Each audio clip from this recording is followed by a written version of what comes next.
we're incredibly grateful for the opportunity to have multiple different speakers and panelists on our event today. So this is actually one of our larger events, and we're going to be talking about a very important topic. I think there's a lot of misinformation, a lot of conversation to be had about the space, which of course from the title you can see is a plant-based diet for kids. And so we're going to share a little bit more information about that, and we're hoping by the end of this event that that you will have the knowledge and information to make a informative decision about your own life as well as your kids. And so with that being said, I'm going to pass the mic to Nisha. We're going to start with the Noka Mantra. This is something that we've started doing in every session. So we'll start with Noka Mantra, and then we're going to share a little bit about our club and what we do, and then we're going to get into the topic. And so, Nisha, the floor is yours. Thanks, Sunny. Please feel free to unmute and join me in the Noka Mantra if you like. Om Namo Arihantanam, Om Namo Siddhanam, Om Namo Ayariyanam, Om Namo Uvajayanam, Namo Lohe Savasahunam, Eso Panchanamo Karo, Sarva Pava Panasano, Mangalanam Chesarasim, Padamam Hari Mangalam. Thank you, Nisha. Thank you. So a little bit about the Global Jain Network. And I'll go ahead and put everyone on mute if that's okay. And you're welcome to unmute yourself on the bottom right corner. So a little bit about the Global Jain Network. We're a collective of Jains, of like-minded Jains that have created this club on Clubhouse to have conversations that affects the Jain community. This club is of course open to all Jains and non-Jains. And over the course of the last 6 months, we've actually hosted over 70 events.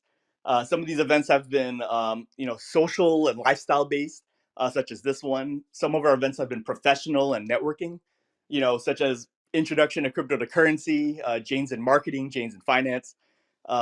We've also had religious events. So we've had, Jainism 101, advanced Jainism series. We've had some events in Hindi, some events in English. And so we really try to do it all in this club. And so, for those that aren't, involved in the Global Jain Network or our community, I would welcome all of you to join us on Clubhouse as well as outside, where we have events regularly. Currently, we have about 1 to 2 events a week, and sometimes it's even more. So we're very active on here. Nisha, if you want to share any other thoughts on the Global Jain Network, feel free to. Yeah, thanks, Sunny. So the Global Jain Network really is just that. It's a really great global community. So it doesn't matter where you are in the world. Our events are timed so that you can be in multiple different time zones and they're convenient for you. And then, of course, we also record the sessions. So it's really just trying to utilize this app and other social media apps to help bring the Jain community together wherever you are in the world. I think you said it perfectly, and I think that was one of our visions for this club as well. Was prior to the pandemic, most of our community really just connected within our city or at most our region or country, and I think the pandemic has introduced a very unique opportunity for Jains to connect outside of just their city, outside of just country, and so suddenly we have the onset of all these new technologies such as Zoom and Clubhouse. And I often joke that, I think almost 2 years ago, I didn't know what Zoom was, right? And now it's such an important part of our lives. And so we're really grateful for this technology. And one thing we want to do is, take advantage of all these technologies and bring our Jain community together and closer. And once again, our Jain community wouldn't be what it is without the help of all our friends and allies and non-Jains as well. And, we're just so grateful for all that you've done for our community as well. So that's just a little bit about Global Jain Network, and I'll go ahead and add a link to the top of the screen so that you would know how to be a part of our community going forward. With that, we will now go ahead and pass the mic to Dr. Pritesh, and Dr. Pritesh will introduce the topic of this event, and then we'll do speaker introductions. And so, Dr. Pritesh. Thank you, Sunny. Hello, everyone. Jai Jinendra. Thank you all for being here. This is such a great platform to bring all the experts in direct contact with our community and friends globally to provide information, educate them, guide them. So I'm so very grateful and thankful for Sunny to create this platform and for all the panelists here to agree to be part of this. So the purpose of this event, the title, as you see, A Plant-Based Diet for Kids, plant-based nutrition for kids, poison or panacea. So, we see that everybody's willing to change the diet when they're older and they have some problems. But the general perception is if you change the diet for kids and put restrictions on them and guide them in a certain way and avoid certain things, you're kind of torturing them, or maybe you're doing something harmful for them. While growing up, the needs are different, and when you're adult, the needs are different. There are lots of myths and misconceptions around that topic, and we may end up providing some bad nutrition ideas to the kids, and end up with some serious problems down the line just because of lack of awareness. The intent always being to make sure they're growing healthy and become strong and well nourished, but just misguided. So to break these myths, get rid of misconceptions, and making sure that they grow happy, healthy, well nourished, and stronger, not just physically but mentally as well, and multiple other things. So we thought that we should bring this topic for the audience and get all the experts from different, be it from pediatrician, be it from lifestyle medicine practitioner, family medicine practitioner, Ayurvedic doctors, parents who have changed their lifestyle, and help answer some of the questions that you may face on a day-to-day basis and don't know who to ask for. Plus, internet is full of all kinds of contradictory information. So there are lots of challenges. So we thought this will be a good platform and this would be a good topic. And thank you all for being here so that we can, answer some of your questions whenever you have. And we have certain general idea about problems that parents face.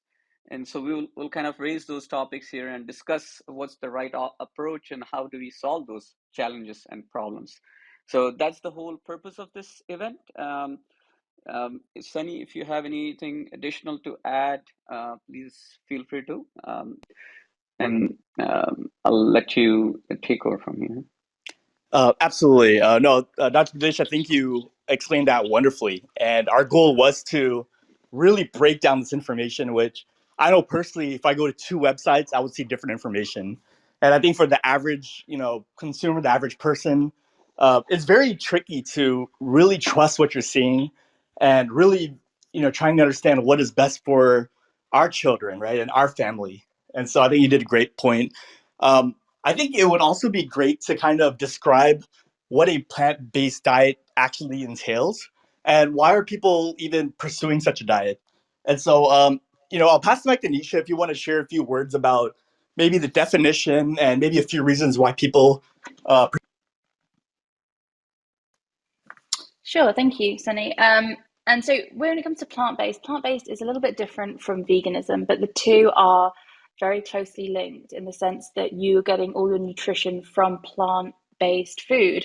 So you may hear the term whole food, plant-based, or vegan used they're interchanged. The idea behind a vegan lifestyle is a lifestyle that doesn't just focus on diet, it is all encompassing. It's, from the clothes you wear to the activities and entertainment that you participate in. And so what it basically means is you abstaining from the use of animals or using animals. And that means like leather products, and that also means visiting zoos. And so the plant-based side of it, the dietary side of it, is abstaining from any meat, dairy, eggs, or honey, so any animal byproducts. And just to give a little overview, the ADA, which is the American Dietetic Association, in 2009 released a statement, and this is an association that is a group of over 100,000 doctors. So they released a statement that said vegan diets are healthy, nutritionally adequate, and may provide health benefits in the prevention and treatment of certain diseases. Well-planned vegan diets are appropriate for individuals during all stages of life, including pregnancy, lactation, infancy, childhood, adolescence, and for athletes. So really what we're seeing this movement towards less animal-based products, and it's having a positive effect on our health, diet, and also the animals' welfare as well. So I'm really excited to hear from some of these amazing speakers that we have today on how we can, if we're not already living that lifestyle, how we can move over to that lifestyle. Wonderful. Dr. Bilish. Wonderful. Yeah, go ahead, son. Oh no, I think Nisha, you explained that perfectly. I think um, there's also a lot of confusion about both the plant-based diet as well as the vegan diet. Essentially, vegan diet is that word is more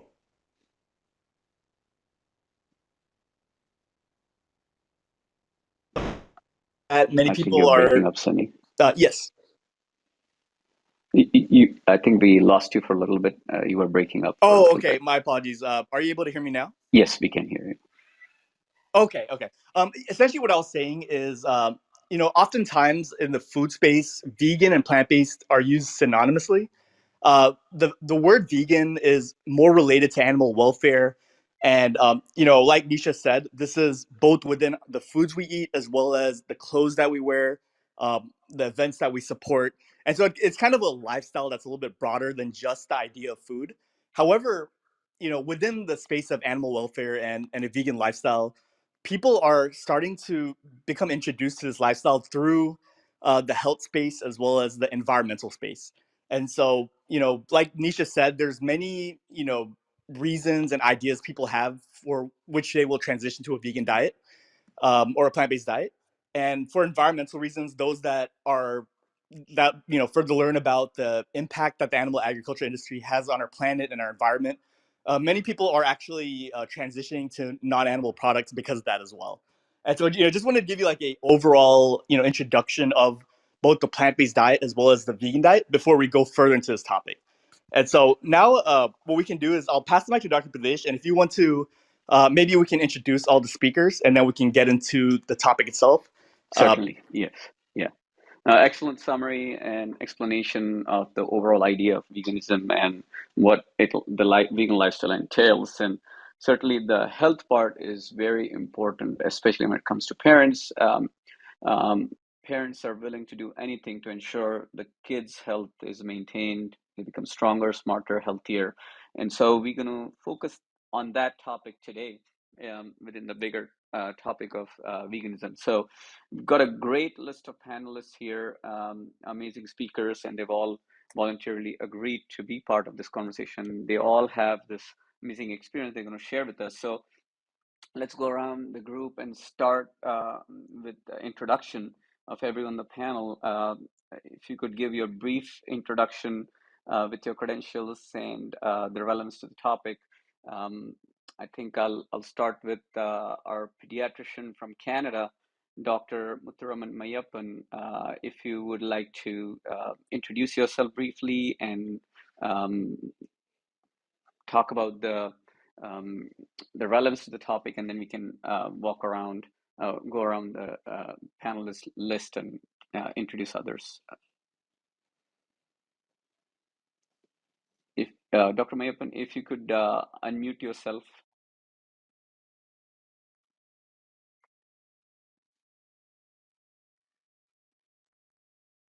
Hello there. Yes, we can hear you. Namaste to everybody. I am very impressed to be here with you all to share my experiences.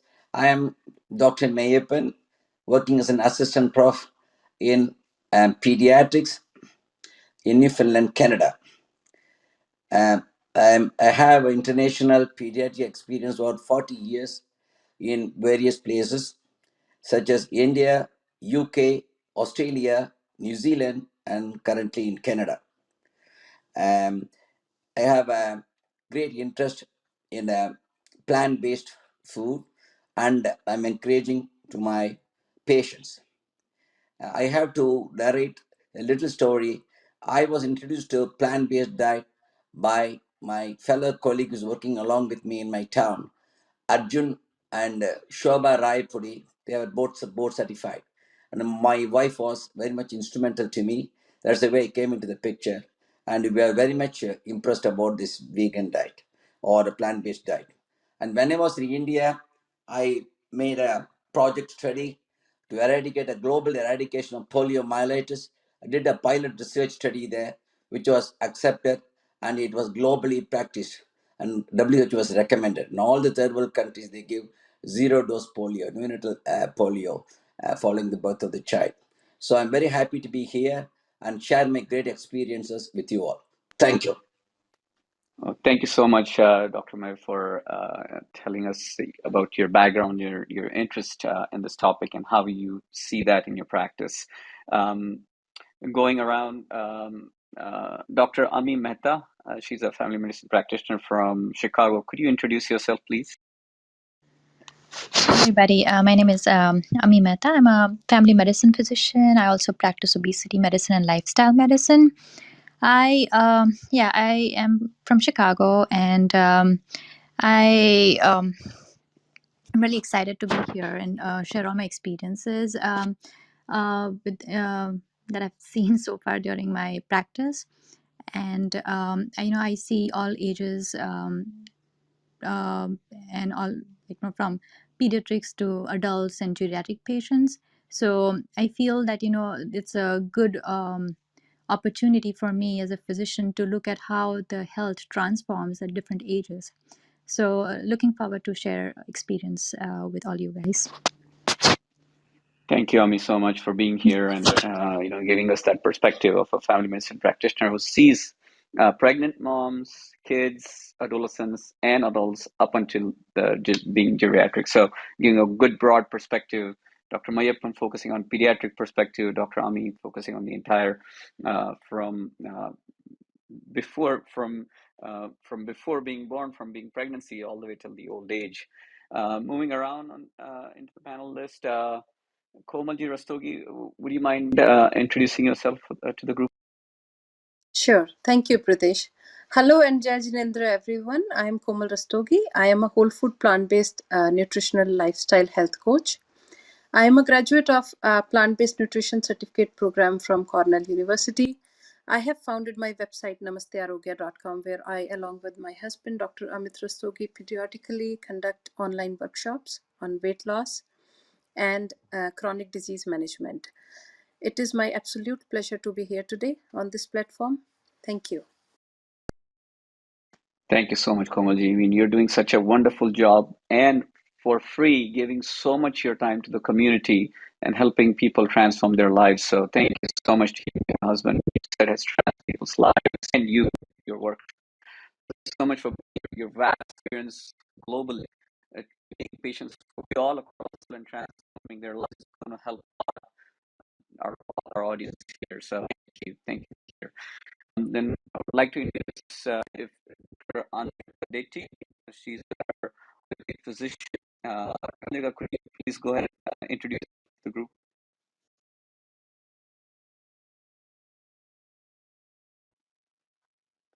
You may have to unmute yourself, Andrika.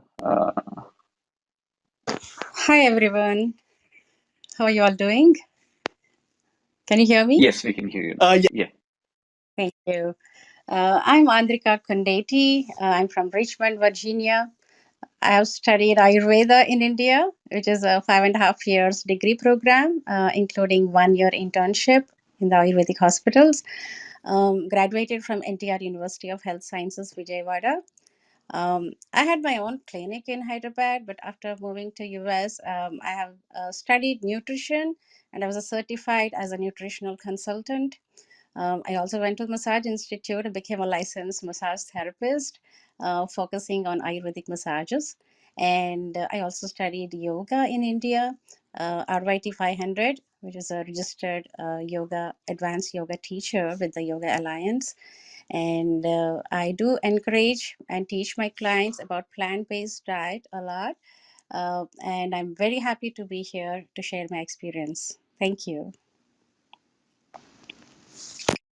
Excellent. Thank you very much, Dr. Andrika, for giving us your background and your experience as an Ayurveda practitioner is going to help tremendously to our audience, understanding certain concepts, certain myths and misconceptions that we have about Ayurveda, and raising healthy kids. So thank you so much for being on the panel.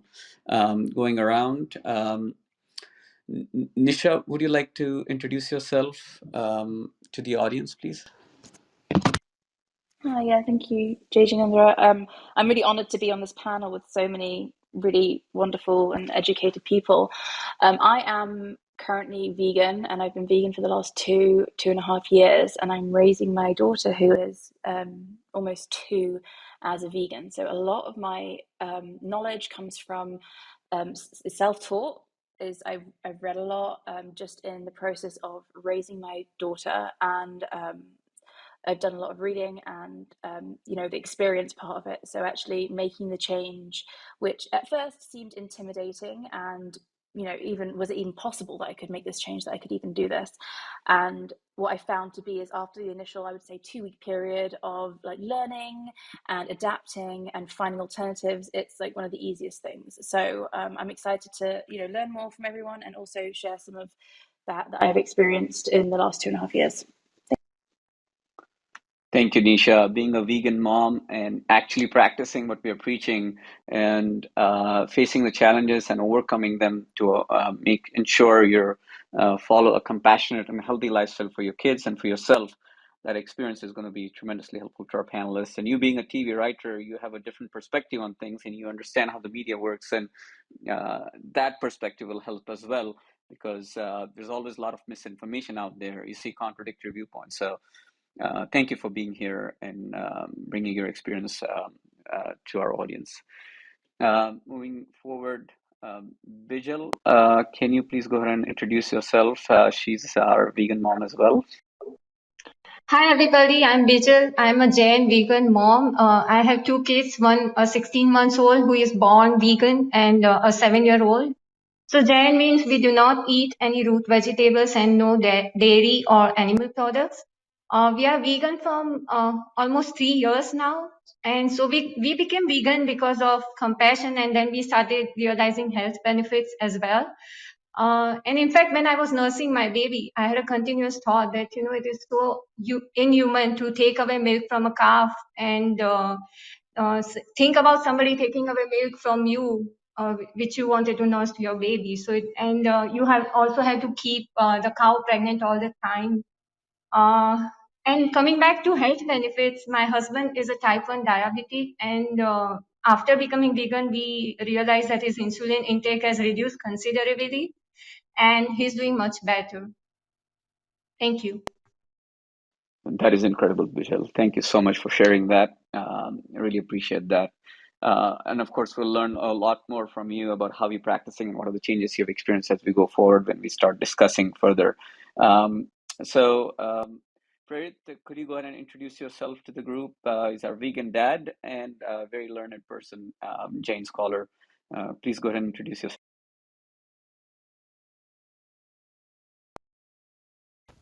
Hello, Jajanendra. I've been vegan for last 3 years, completely vegan, and so over the last, I started my vegan journey maybe about 10-12 years ago, but progressively started learning more, and then eventually started giving up animal products, mainly for the compassion reason. But then I also found out along the way that there are a lot of health benefits. So we, as a family, we started transitioning to mostly plant-based diet, giving up dairy and any other remaining animal products. And along with the animal products, for consumption, we also believe that we shouldn't use any animal products in our lifestyle, like clothing or anything else, shoes. So because primarily we became vegan for compassion reason. So I'll keep it short. I'll give it back to you. Thank you, Prerit. We have an excellent group of panelists, wherein some have expertise on the health aspect and some have experience with the compassion, and there's such a good bit. I mean, there's a lot of overlap, but the primary reason could be different, as Sunny and Nisha mentioned earlier.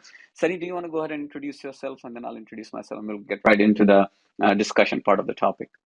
Yeah, sure, absolutely. I'll be very brief. A little bit about myself. I've been vegan for about 5 years now. I think similar to Prerit and Nisha and Bijal, my introduction was through animal ethics reasons. And after watching this documentary called The Game Changers, as well as What the Health, and these are 2 documentaries on Netflix, it kind of introduced me to the world of plant-based food and healthy living as well. And for those that haven't watched it, it follows the path of various athletes, the top athletes in all athletic categories that actually used a plant-based lifestyle and diet to achieve optimal fitness and performance. And so it was an incredibly eye-opening documentary for me, And I didn't even know that you can even build muscle on a plant-based diet. Like I thought you always needed meat or dairy, and this documentary really changed that. And so, all in all, very excited for this topic, and I'll pass the mic. Yes, and it's such a good point that the game changers, I recommend that to pretty much every single one of my patients. So every single patient, because the biggest misconception is, do you get enough protein and we'll get into a lot of other nutrients, but when you see that top-notch athletes across the globe, across all different kinds of sports, um, are actually on plant-based diet and are excelling when they move to plant-based diet is just it shatters all our misconceptions and myths and opens new doors and opens our mind to a new completely different thought process to actually ensure our kids become healthier and stronger. So yeah, such a great documentary, The Game Changers. Definitely recommend everyone to watch it. So I'll introduce myself briefly. My name is Dr. Pritesh Mutha. I'm a gastroenterologist, advanced endoscopist, and motility specialist. I'm an assistant professor of medicine. I practice here in Richmond, Virginia. I'm also a lifestyle medicine specialist. I'm board certified on that, and my special interest is in ensuring everybody goes medicine free. So whoever has a disease, they get to reverse it and become free of medicines and actually become healthier and happier. And the only way for that to achieve is changing the lifestyle, primarily by changing the diet. And there are other components to it. And I've had tremendous success, not just locally, but globally, because I do lots of patients across the globe, be it India, Dubai, US, Canada. And I've had tremendous success in treating various different diseases. So I'm very, very excited to be here and thankful for Sunny to have this platform for us and share our experiences with the audience. And we are open to answer any questions you may have as you go along. So while we get started, now that we've learned about the different perspectives from panelists, different expertise in the panelists, let's go ahead and get started with the first question that I would like to ask Dr. May, and then other panelists can also jump in. The most important question that people think or should be aware of is, how harmful are the effects of animal products in our food, especially for our kids? Does it really have any impact on our on our health, and does it really increase our risks for any kind of disease? And are we at risk for any kind of disease if we do not add those animal products? So two views. One, by taking animal products, are we really keeping ourselves healthy or hurting ourselves? And multiple different diseases are playing a role in that. But Dr. May, based on your experience in your practice, what kind of patients do you see, and how do you see that those diseases are correlated with what kind of dietary habits that they may have? So could you please share your experience with the audience here? Yeah, sure. About the age group for pediatric here, 0 to 18 years. I see less than 2 kilo baby, and I see over 150 kilo young girl or a young man next to the next patient. So that's the way I used to see. And the number one problem, what I see, is obesity.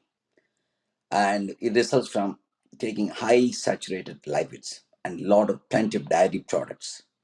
So this is the main reason.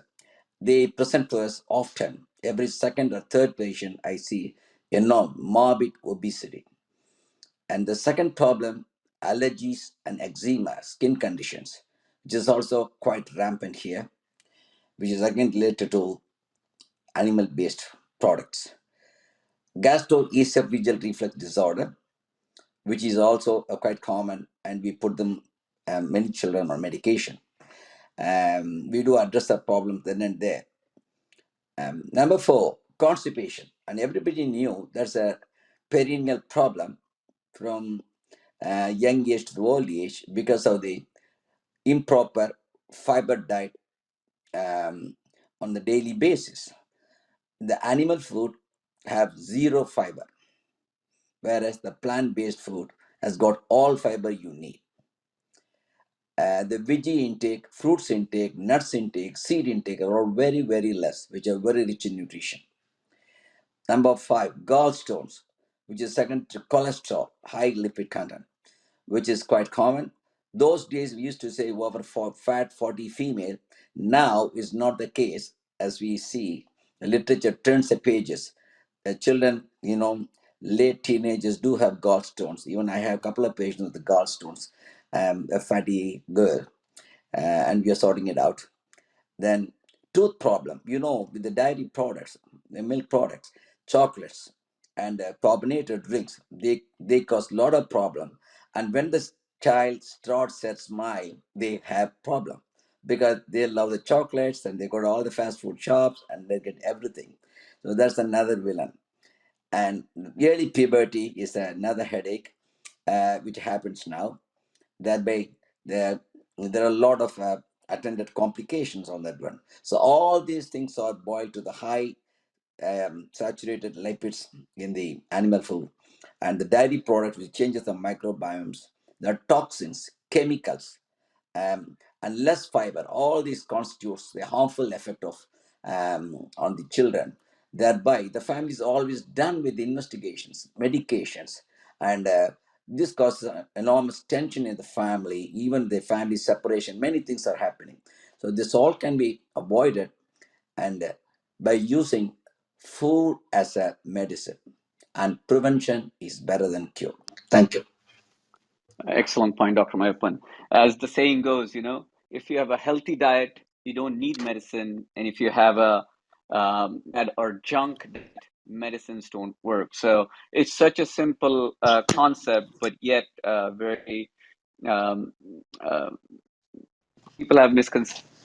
Thank you for talking about such wide variety of diseases that are directly related to your diet, especially the starting from chocolates and having dental issues and soda and stuff like that, which is although will be whole food, it's vegan, soda can be vegan, but still, when you look at whole foods plant-based diet, this does not fit that, and that soda is just acid, pure acid that you're consuming. It does not just hurt your dentition, but it is causing so much more problem. It's going to cause acid reflux, it's going to cause constipation, it's going to cause destruction of your good microbiome, and that microbiome is a little more, but there are trillions and trillions of organisms, about 100 trillion different organisms, bacteria that are sitting in your colon. And if basically they eat what you eat. So if you're eating junk food, they get junk food. If you eat healthy food, they get healthy food. And bad bacteria likes junk food. Good bacteria likes healthy food. If you keep feeding, you water the plant you want to grow. So if you keep feeding junk food, the bad bacteria in your gut increase, and they release all sorts of chemicals that are going to hurt you in every possible way, as we will see as we move forward. It's such a big problem, and people are not aware of it. In Ayurveda, they say that your immune system, major part of your immune system, lies in your gut. And so in fortunately we got an expert who's trained in Ayurveda and who's been practicing in Ayurveda in India and now has so many other qualifications. So Dr. Kondetti, could you shed some light on this topic of immunity in gut and about the diet causing certain infections, increasing kapha dosha in kids? Please go ahead and shed some light.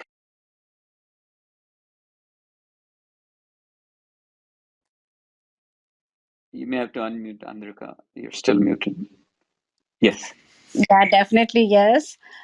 Studies reveal that a plant based diet is beneficial for human health, and it is very effective in promoting the diverse ecosystem of the beneficial bacteria to support both human gut microbiome and overall health.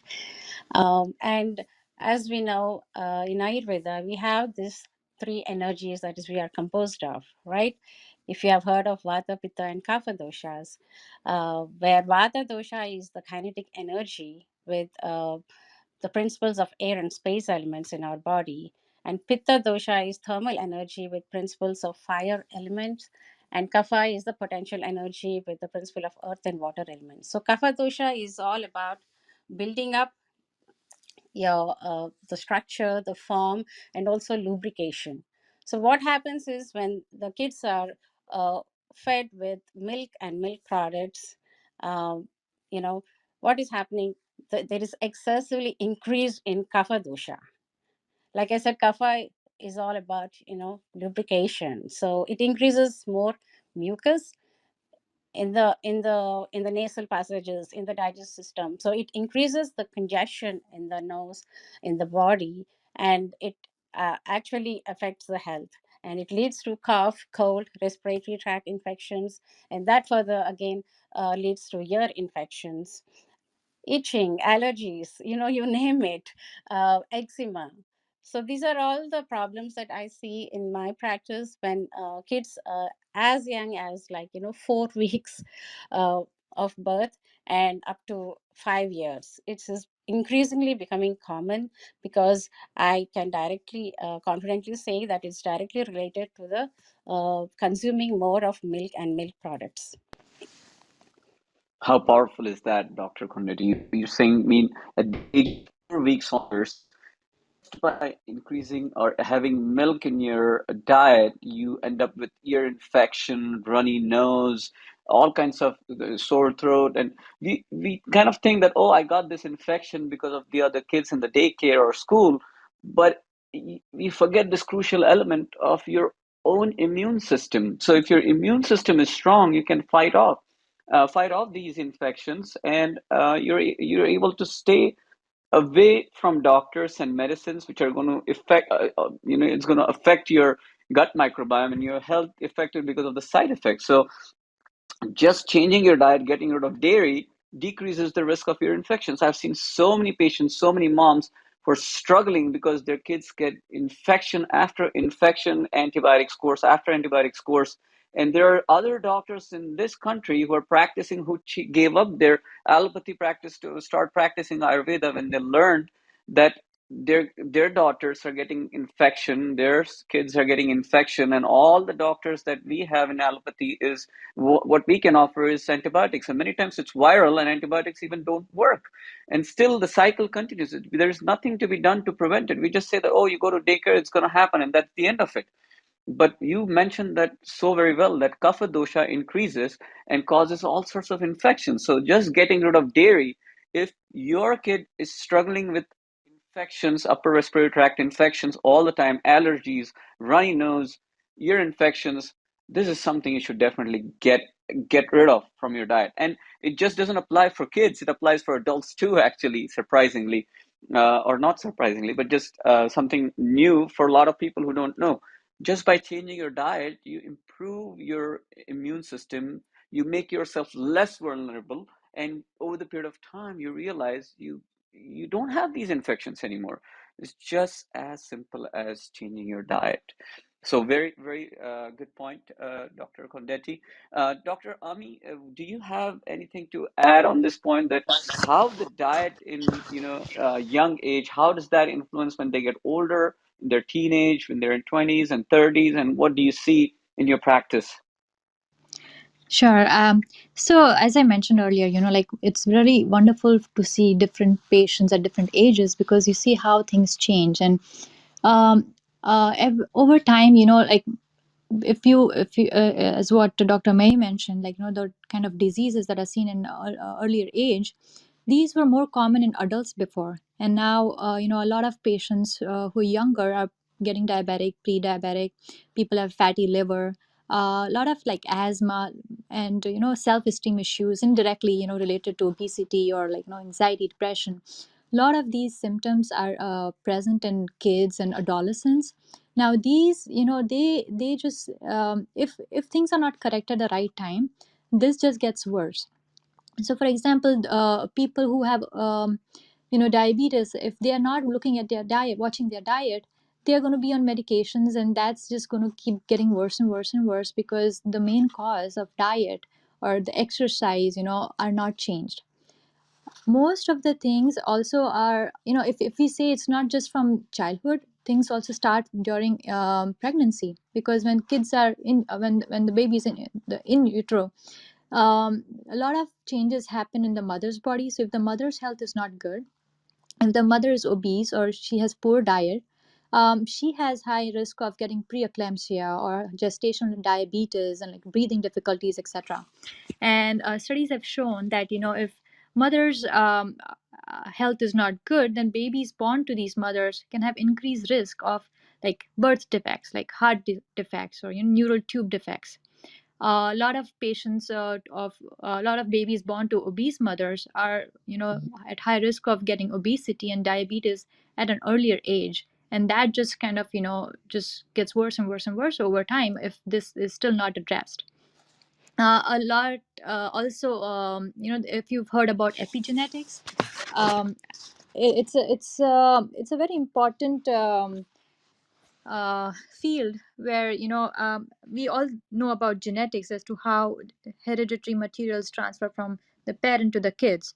But genetics is the study of non-DNA sequence components of the genetic inheritance. So what happens in such cases is that maternal diet um, influences the methylation status of a promoter region, and that causes a lot of weight gain and metabolic syndromes in children. And there are researches that have said that if a mother is eating a low diet in a diet in low in plants, they lack these methylation capabilities, and that causes more and more problems in the offsprings. So it's very interesting how it's important that an adult is watching their diet, and indirectly it affects their kids, and this can go on for 3 generations. So if it's not just by what you eat, it's about what you and your grandmother or other people in your family have been eating. So apart from that, I guess when they're just getting older, medications can also cause more problems, and other things are always there, but diet plays a major role in the So growth. very important points, Ami. The fact that you mentioned about epigenetics, we all know, we're like, oh, it's genetics, it runs in my family, so my kid is going to have it because I have it. That's such a big misconception. Now, granted, there are 5% of diseases that are truly genetic and we cannot do anything about it.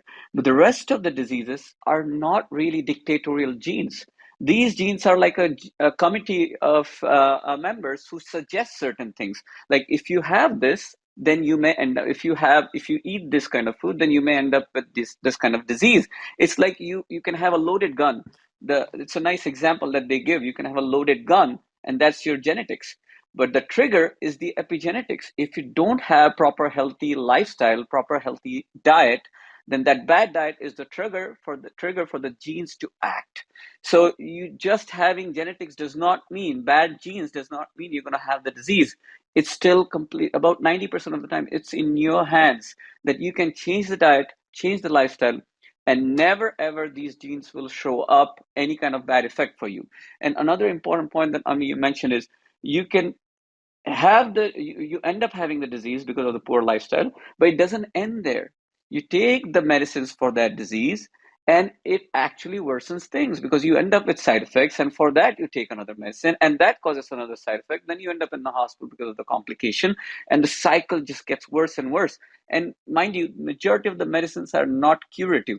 They're just a band-aid, just for symptomatic treatment, be it diabetes, be it high blood pressure, cholesterol, any of that. You're just putting a band-aid on that. You're not really addressing the root cause, so it just keeps on worsening over the period of time.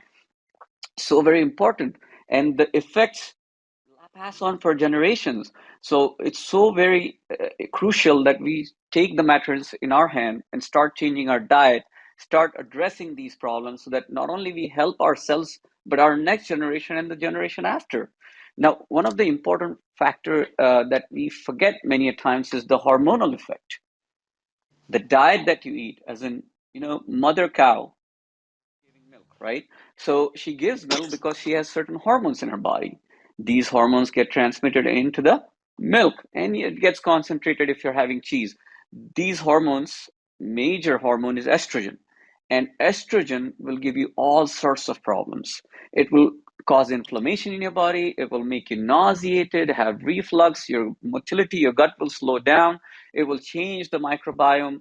it will end up, you will end up having gallstone, having Crohn's disease, also even rheumatoid arthritis, joint pains, lots and lots of different diseases occur just because of this hormone that you're eating. And it's not just in dairy.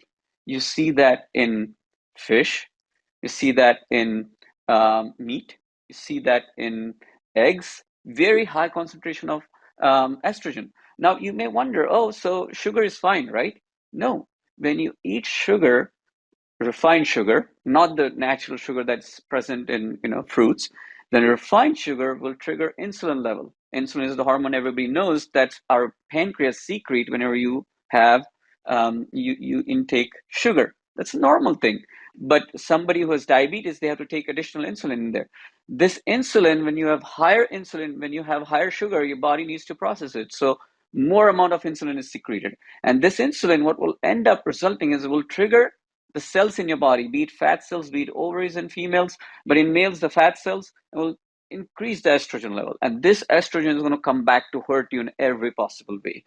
So you have to give up animal products and you have to give up processed food to decrease that estrogen level and get better and better. A lot of people have belly pain, crampy abdominal pain, kids, older people, you have polycystic ovarian disease. A lot of kids end up with early puberty and all sorts of issues. This is all because of the hormone in the animal products that's hurting you in long run. I mean, I see allergies in terms of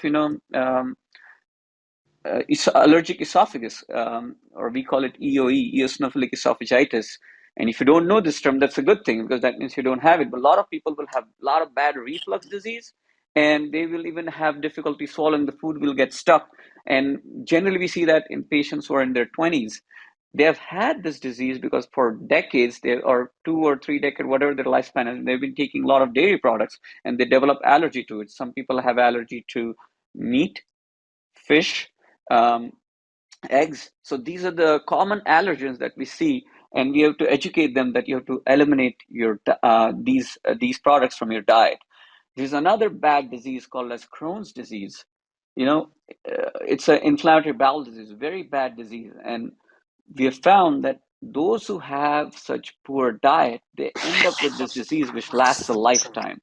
So very crucial. I mean, the diseases, we can keep on talking about different kinds of diseases that we face just because of poor diet. So if you start early, you're going to protect your child from all these bad diseases for the rest of their lives. And on top of that, you're inculcating a good habit earlier on in their life that will stay with them for the rest of their life.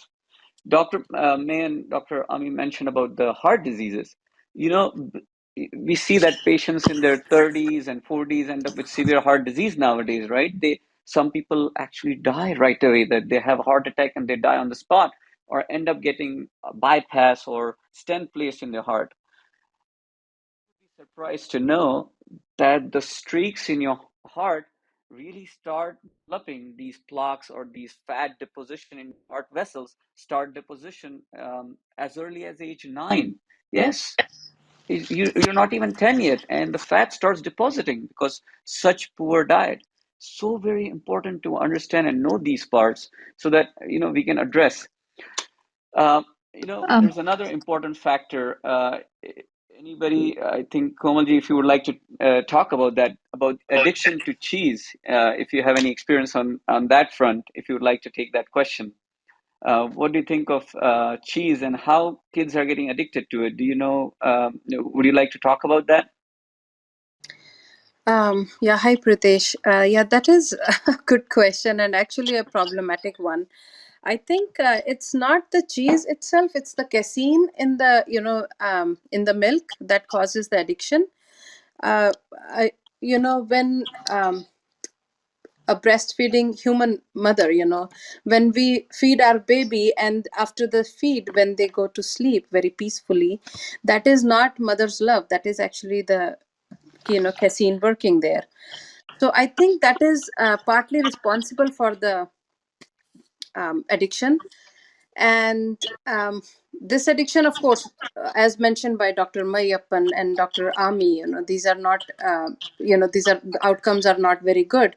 So I think regarding the addiction, you might be a better person. What I can talk about is whole food, plant-based nutrition, how we can cure all these things, addiction, yes, high calorie, dense food, sugary food, all these things are addictive, as I would say they are inbuilt in our DNA, right? So when we were like in our ancestral age, like maybe 5,000 years ago or something like that, when we were gatherers, so it was more efficient to get something which had high calorie. Let's say if I gather something which is I get to something that has more calorie within 1 hour of starting to gather. So that would be per minute, how many calories I am getting, rather than getting eating the low calorie food, right, which is inefficient in those days when we had no refrigerators and we were just gatherers. And so that is why maybe we get attracted to the high calorie food. And that addiction is not only in kids, it is seen in adults as well. I have had patients in my workshops who have hard time giving up oil, who have hard time giving up sweets, who have hard time giving up all the dairy products. So it's not only the kids, it's all of us, I think. And with that, I think I'll pass on the mic to you. Back to you. Yeah, thank you, Komalji. That's such a important point that you mentioned. About the addiction part, you mentioned the casein part. The milk has this protein casein, as you rightly mentioned. It it forms a product called casomorphin, which acts exactly like a narcotic drug, and it goes and triggers the exact same center a narcotic would trigger, and it releases the same chemicals that a narcotic or opioid will trigger. And then once you feel so good, you want to have more of it and more of it. And then you end up with heart disease. Before you know it, you have gallstone, you have a stroke, and all sorts of issues. That's one of the biggest, it's one of the, if not the number one, it's right next to number one killer. Cheese is number one killer of America right now. It's such a bad product from health standpoint. And of course, from compassion standpoint, it's pretty bad.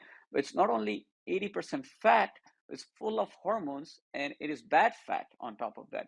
But it's been marketed as rich in protein, and people forget that it is rich in sodium, rich in fat, rich in bad hormones, bad fat, all of that that's going to hurt you. And plus, it's addictive. It's so addictive. My patients tell me that I can do everything, but it's so hard to get rid of this cheese addiction. They just keep on craving. And it's such a big challenge.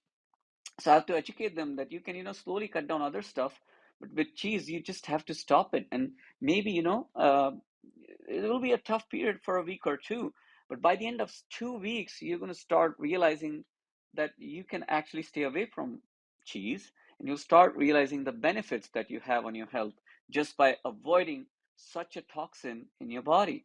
Very, very important to understand this fact and stop giving cheese thinking that it's such a rich source of nutrients for yourself. It's not. Basically, it's just a poison that unfortunately we're thinking it's a good thing and we're giving it to our kids. So be very mindful. It's not good for you, not good for your kids, and anybody around you. So especially moms and those who are, managing household grocery, parents, dad, both the parents, just don't buy it. If you buy it, someone's going to take it today or tomorrow. Just don't buy it. If you don't buy it, nobody's going to ask for it. So it's very important part that we need to remember. It's going to help a lot in lots of diseases that we're facing all the time. So Dr. Pritish? I see you unmuted. Do you want to add something here? No, I wanted to ask, so a lot of people think that, it's really good and rich source of calcium, and that's why they give it to their kids. And they also think, occasionally if we have it once in a while, it's not usually not a problem. And people think of it this way for all dairy products, right? We are not addicted. It's only once in a while. So what's the... That's a great question, Prerit. And I think, Kovalji, if you can take this question that you see in your practice, I'm pretty sure you get this question all the time. What about calcium? What about protein? And we're just using it every so often. And how does that cause such serious impact on our health? Could you please take that answer? Take that question and give us an answer on that. Sure. So, Prerit, that is actually a question, which we all are concerned about, right? How do we get our protein, or how do we get our calcium? So, whole food plant-based diet, actually, it is rich in all kinds of macro and micronutrients. We get enough protein, we get enough calcium. There is no doubt in this. So, first of all, let's try to understand how much of the protein do we need. We need, this data comes from how much protein is in the breast milk. So that is the time, when the infant is born. So they double in their size within the first 6 months, right? So the mother's milk, it has 5 to 6% calories coming from protein. So that is how much we can tolerate. So ideal diet would be about 5 to 6% of protein coming from calories coming from your diet, in terms of protein. And but even if you are on whole food plant-based diet, you are very comfortably getting about, more than that. You're getting around 10%. And then there was this study done called the China study by Dr. Campbell, where he actually pointed out that it has been shown that if we are consuming more than 12% of protein in our diets, more than 12% of the calories coming from protein, we can actually, like Pritesh had said, that there are genes that do not have to actually showcase their effect, right, if we change our lifestyle. So we are always exposed to the carcinogens, right? So the studies have shown that if more than 12% of the calories are coming from protein in our diet, so they act as fertilizer to certain cancers, actually. So that is a really concerning point for me, when it comes to my own workshop participants. So we are already exposed to some kind of carcinogen at all times, right? So we don't want to kind of fertilize it. It's like, seeds growing in the proper environment when it is given that way. So in terms of bone health, I think there is much more than just calcium. Calcium, whole food plant-based covers this part of nutrition very well. So there is much more to bone health than just the calcium, and to the growth, just more than, just not limited to the protein, that I'm sure we are going to discuss further in this podcast. Thank you. I hope I answered the question. No, very, very nicely answered, Komalji. Just a follow-up. So even the intermittent is an issue. Even if the cheese is given intermittently, it's still an issue, and can create and feed those carcinogens. Yes, Prerit, actually, if we take all the chemicals, all the toxins in the environment, if we put them to one side, and on the other side you put the milk protein, so milk in itself is number one carcinogen in itself. So even if you're taking low dose, or you're taking, so this is what I have experienced, and I have learned that there is nothing called moderation. Either you are taking it or you are not taking it. So I would rather say that go zero on any kind of animal products, whether it is dairy or meat, or whatever, in form of dairy. There are so many, like buttermilk, cheese, ice creams, so many stuff, right? So I would say sporadically taking this is equally dangerous than as we are taking it regularly. And there is no limit. One might think, oh, I do not consume milk that much, I just take 1 cup of milk, and look at my neighbor, they are consuming 5 liters a day. That's not the comparison we want. We want either yes, or we want a no. I don't think so. The answer would be no. It's not helpful. Thank you.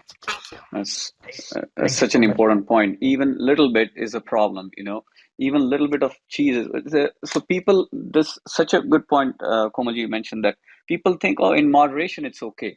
Well, it's okay to eat in moderation, only the healthy stuff. So those who don't understand what is carcinogen is something that has potential to cause cancer. And dairy and meat are known to cause cancer. They are very high risk factors to cause cancer. So you cannot assume that I can have this in moderation and I'll be okay. Any cancer causing substance, even a little bit of it, you're putting yourself at a risk to causing cancer. There's one study that, that people gargle Listerine for oral health. I don't know if that's right or not, but Listerine has alcohol in it. And there was a study done that just that much amount of alcohol exposure increases the risk for breast cancer. It's just how powerful that is that people don't understand. Any bad substance, cancer causing substance, which you think is in moderation, is bad. You have to completely get rid of it from your diet. Unless and until you do that, you're putting yourself at risk for various different cancer. And cheese and dairy products are directly associated with so many cancers. The common one being breast cancer for females, prostate cancer for males, and the list goes on. Meat actually has been designated as class 1 carcinogen by World Health Organization. So it is pretty dangerous substance that we are, a lot of our audience and a lot of our members are actually unknowingly administering to our kids thinking it's a good thing, but it is very harmful. And to the initial part of the question that, is calcium good enough for, or dairy has calcium, and if you don't give it, will I get enough calcium? Well, 100 gram of milk, 100 milliliter of milk has about 120 milligram of calcium. And you will be amazed how many of our plant-based foods have much more calcium, like in multiples, like 200, 300, 1,000 milligram, 2,000 milligram. So sesame seeds have 100 gram of sesame seeds have 1,000 milligram of calcium. Almonds have 230 milligram of calcium. All the dals, rajma, moong dal, they have multiples. Rajgira, there's these curry leaves, 830 milligram of calcium for 100 gram of curry leaves. So the list goes on, and we can share that with the group. But there are many other sources which will give you enough calcium for good bone health, and you won't need to consume this dangerous substance falsely thinking that it's a good source of calcium, that's why I need to give it. So very Uh, important point. Thank you for raising that question, Prerit. I want to So add to the, please. why we have to avoid animal protein, because proteins are hard to digest. And what happens is when we eat foods that are, high in protein, particularly animal protein, it stays longer in the digestive system. And these foods, they cause this produce called AMA, which is, the undigested, sticky substance that stays in the digestive system. And this is called, AMA in Ayurveda, but you can translate it to toxins. Okay, and this is what then supplies to the rest of the body through the blood circulation and stays in different parts of the body and causes various health issues. So just like if there is like a blocked and overflowing drain, and the body, just what happens to the overflowing drain, the body also finds a point of least resistance to deposit its toxins. And that's how kids and infants, they are coming up with skin allergies like eczema, uh, atopic dermatitis. And in Ayurvedic perspective, I think this is a very important point. AMA is the main culprit, and AMA is that leftover, undigested, sticky food, which has caused as a result of eating incompatible foods and hard animal proteins that are very difficult to digest. So kids are overburdened with excess protein. So they're getting, uh, too much protein in the form of animal protein and milk, excess milk, and then they also eat, all these extra protein in the form of snacks, and that is what causing uh, many allergies in the kids. That's what I found in my patients. Such an important point. Very good perspective. Komal, do you have something to add? Yeah, I just wanted to say that please don't get us wrong. Protein is an essential part of our nutrition, right?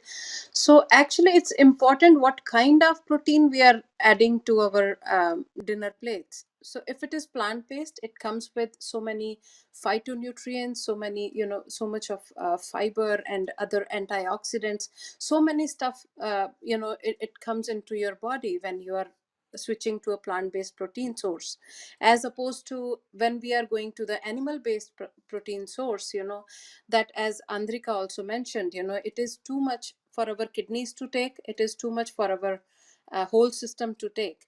So that's what I just wanted to clarify, that there's a difference between animal based protein and plant-based protein.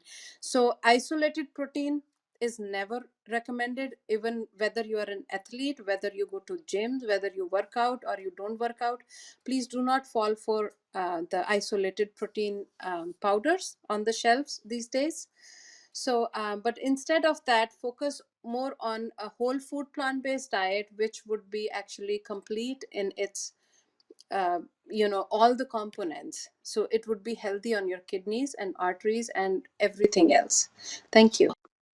Excellent point, Komalji. So, protein and impact on kidneys is such a important topic, and a lot of data has been coming out on this topic, but still there's a huge industry out there who want to push protein powder for healthy muscles. There's a lot of advertising going on, cool pictures. You see people who are so muscular and advertising about protein. So you think that unless I have additional protein, how am I going to build muscle? How am I going to get stronger? But no, that additional protein that you're taking, just pure protein and not whole foods, plant-based diet, it's so very harmful. Doesn't matter even if it's coming from plant-based sources. Animal source is absolute worst, but even from plant-based source, if you're taking a refined product just which is pure protein, that's going to cause lots of problems, lots of damage to your kidneys. But not just that, in long run, it will make your muscles resistant to insulin, and so you're going to end up with diabetes. So yes, once you end up with this kind of habit of having this protein powder, you're going to increase your risk for kidney disease. You're going to end up with diabetes. And additionally, what's going to happen is when you have diabetes, it is called a coronary disease equivalent. That means it's a very high risk factor for heart disease, and it is considered equivalent to a heart disease person with a heart disease. So you will increase your risk for high blood pressure, cholesterol, and having heart attacks and complications from that, including death. So it's pretty serious complication. Even if you're working out, exercising, you should definitely stay away from whole food plant-based diet. Explained very well what whole foods plant-based diet is. Um, and that will give you enough amount of carbohydrate, enough amount of protein, and all the nutrients and minerals that you need. Actually, the Game Changers, which Sunny mentioned earlier, is a very good movie. You should certainly go and watch, and especially if you're into bodybuilding and you think that protein is required, additional protein is required for healthy muscle growth. So very important point. I think one of the members of audience, Karuna, has a question. Let me actually, I don't see her anymore. Chetan is asking a question. So, are you, I don't know, are you able to ask a question, I am Chetan? here. Okay, good. Yeah, can I say? Certainly. Go ahead and ask the question. Yeah, please. Sure. So you just mentioned that except for apart from milk, there are like so many other food stuff that has calcium. Mm-hmm. Example like sesame seed and stuff like that. But Yes. these food we do not consume the way we have milk every day. So what I'm trying to say is when we have milk, we are at least having calcium every day. I cannot feed sesame seed to my kids every day. So, like, how do I find a substitute? So very good question, Karuna. I'm glad you brought this up. Komalji, do you want to answer this question, especially about how do you substitute calcium in your daily diet when you cannot give sesame seeds every day, and milk is such an easy and quick way to give 120 milligram of calcium right away. So could you Sure. please answer that? Right. So this is, I would start by saying, Karuna, this is actually a question that I struggled with too. I have 3 kids, and before we became vegans, this was a question. And the thing is that calcium is everywhere. Let's look at big herbivores, right? Cow, where does it get its calcium and protein from? It's getting it from all the herbs it's eating, right? Calcium is everywhere. Protein and calcium, both the things that milk is known for. Okay, so you eat beans, greens, nuts, and seeds. Once you start consuming the calcium, like you can make dal every day, right? You can make kidney beans, you can make chane, you can make rice. Mm-hmm. So all these things that you actually already must be feeding your children every day, they are full of calcium. They have, like, you can give them almonds. You can make almond milk at home. Almond walnut milk at home, or or the like. I do not encourage the store bought milk. That is one thing I want to add on to this.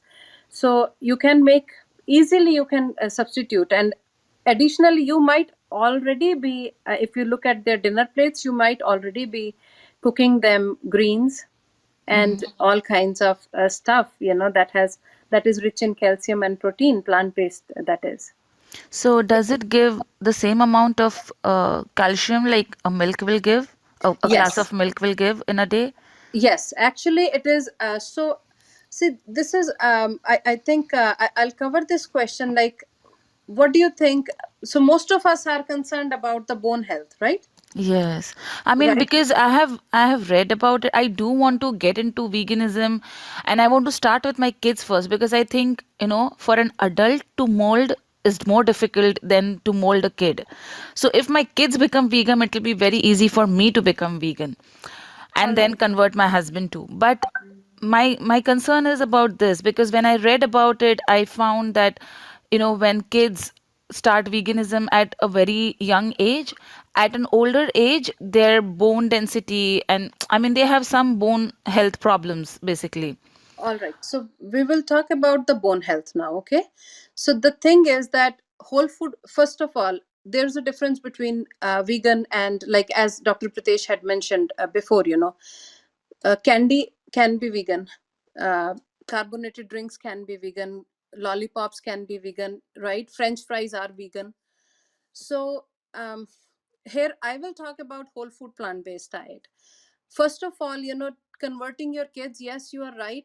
Kids are actually smarter than we are, or smarter than what we think of them. It is better for the whole family, try to switch it just for 3 weeks. Try it just for 3 weeks as a whole family. Okay.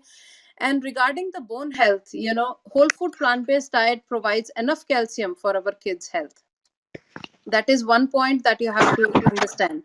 So studies also show that traditionally plant-based populations have same or better bone health despite significantly less dietary calcium intake. And countries with highest dairy intake, they have highest rate of osteoporosis. For bone health, dietary calcium isn't only the main determinant. There are many other factors, especially when you have children who are less than 20 years of age. So weight bearing exercise, especially in youth, because more than 90% of our total lifetime bone mass is laid down by the time we are 20 years old. And physical activity is likely the most important variable. Kids should aim for, depending upon their age and school load, of course, but younger kids should all aim for at least 3 hours of physical activity every day. If you have teenagers with lots of schoolwork, I think about 300 minutes a week, that is intense exercise. That's what we are talking about.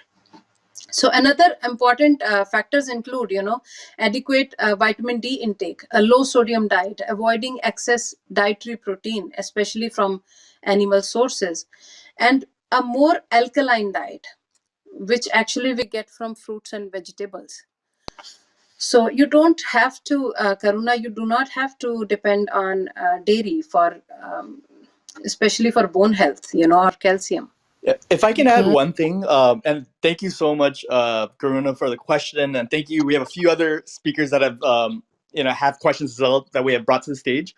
I'll say one thing, and I also wanted to refer the question to Nisha or Bijal as well, because I think we're going into parenting, and I know Nisha, Karuna, just like you, had questions about how can I raise my child vegan, and will my child meet all the nutritional requirements, and Nisha is actually an example of that, as well as Bijal, where they did the research, they raised their kids as vegan, and they themselves became vegan soon after, right? And so one thing I just want to say is currently in the market, so if you're in North America especially, we have actually 20 different plant-based milks that exist in the market. And so whether we're talking about soy milk or oat milk or cashew milk or hemp milk, right? All these plant-based milks have been comparable in nutritional components and value. Like we have found that like soy milk, for example, has almost the same, if not more, in terms of the nutrients of dairy milk.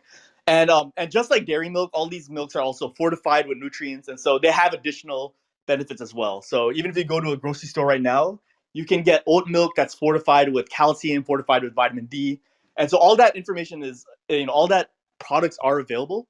And if you're thinking about what can I consume on a daily basis, essentially just replacing dairy milk with a non-dairy milk would be able to do that. And so that that's and I'm not a doctor. I'm just sharing the availability of products that exist in the market, and it's available in a sense where you don't have to go to Whole Foods anymore. You can go to Kroger, or you can go to any like local grocery store, and they'll have these products now. So it's not like a you have to go to a specific place to have it.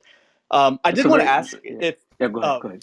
Go ahead. Okay, I was thank going to you. ask if Yeah. Nisha or Bijal wanted to add anything, because I know when it Certainly. comes to parenting, they may have an interesting. So Yeah, I I would love. can add a point here. So when my youngest one was ready to start milk, I asked her pediatrician if what milk I should give her, because we are vegan. And so she told me that most of the plant-based formulas, they contain soy milk. So I would recommend you to give her a soy milk, because it has enough proteins. It is fortified with calcium and vitamin D, and it also has added vitamin B12. So that's what I started with for my younger one. And Nisha, if you wanted Okay. to share maybe your thoughts, as well as even if you want to share a little bit about how you made your child vegan and how that kind of. Sure, yeah, thanks. And I think that's such a great question, is we always want to know, like, how can I replace the same nutrients if I'm going to adjust my diet this significantly? And so for me, switching my child, a lot of my knowledge is from experience, and I don't have the same knowledge. That I came at it from a different angle. And so I came at it from a place where I was like, I know I'm addicted to cheese. I didn't know about the casomorphins that we talked about these opioids, but I knew just from my habits, like, why can I not put this down? It felt like an addiction. So my initial thought was, I don't want to pass this addiction on to my child. If she wants to grow up and she wants to eat cheese, fine, but do I want to feed her this stuff and get her to a point where she's in the same position that I'm in? So it really came from a point of experience.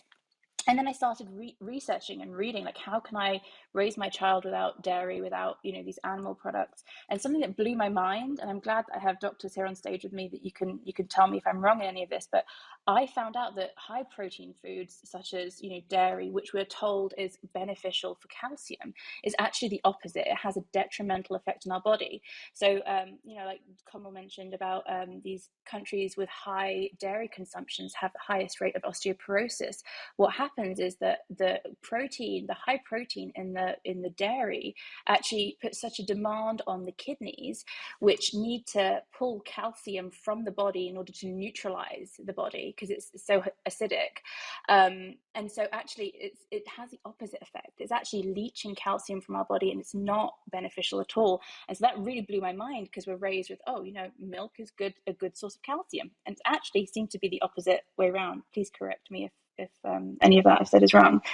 But so what I've started to learn is that things like spinach, like these foods, they all have adequate amounts of calcium in them. And something that I know we were going to touch upon is a doctor called Dr. Greger, and I go by his he does a daily dozen. So, like leafy greens, whole grains. And I just make sure that my child has adequate amounts of each of those for her age.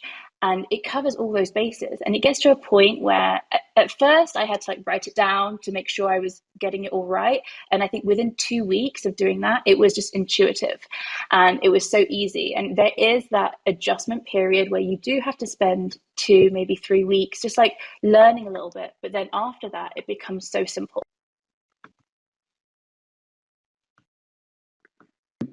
Such an important point, Nisha. Thank you for mentioning that and giving experience and visual.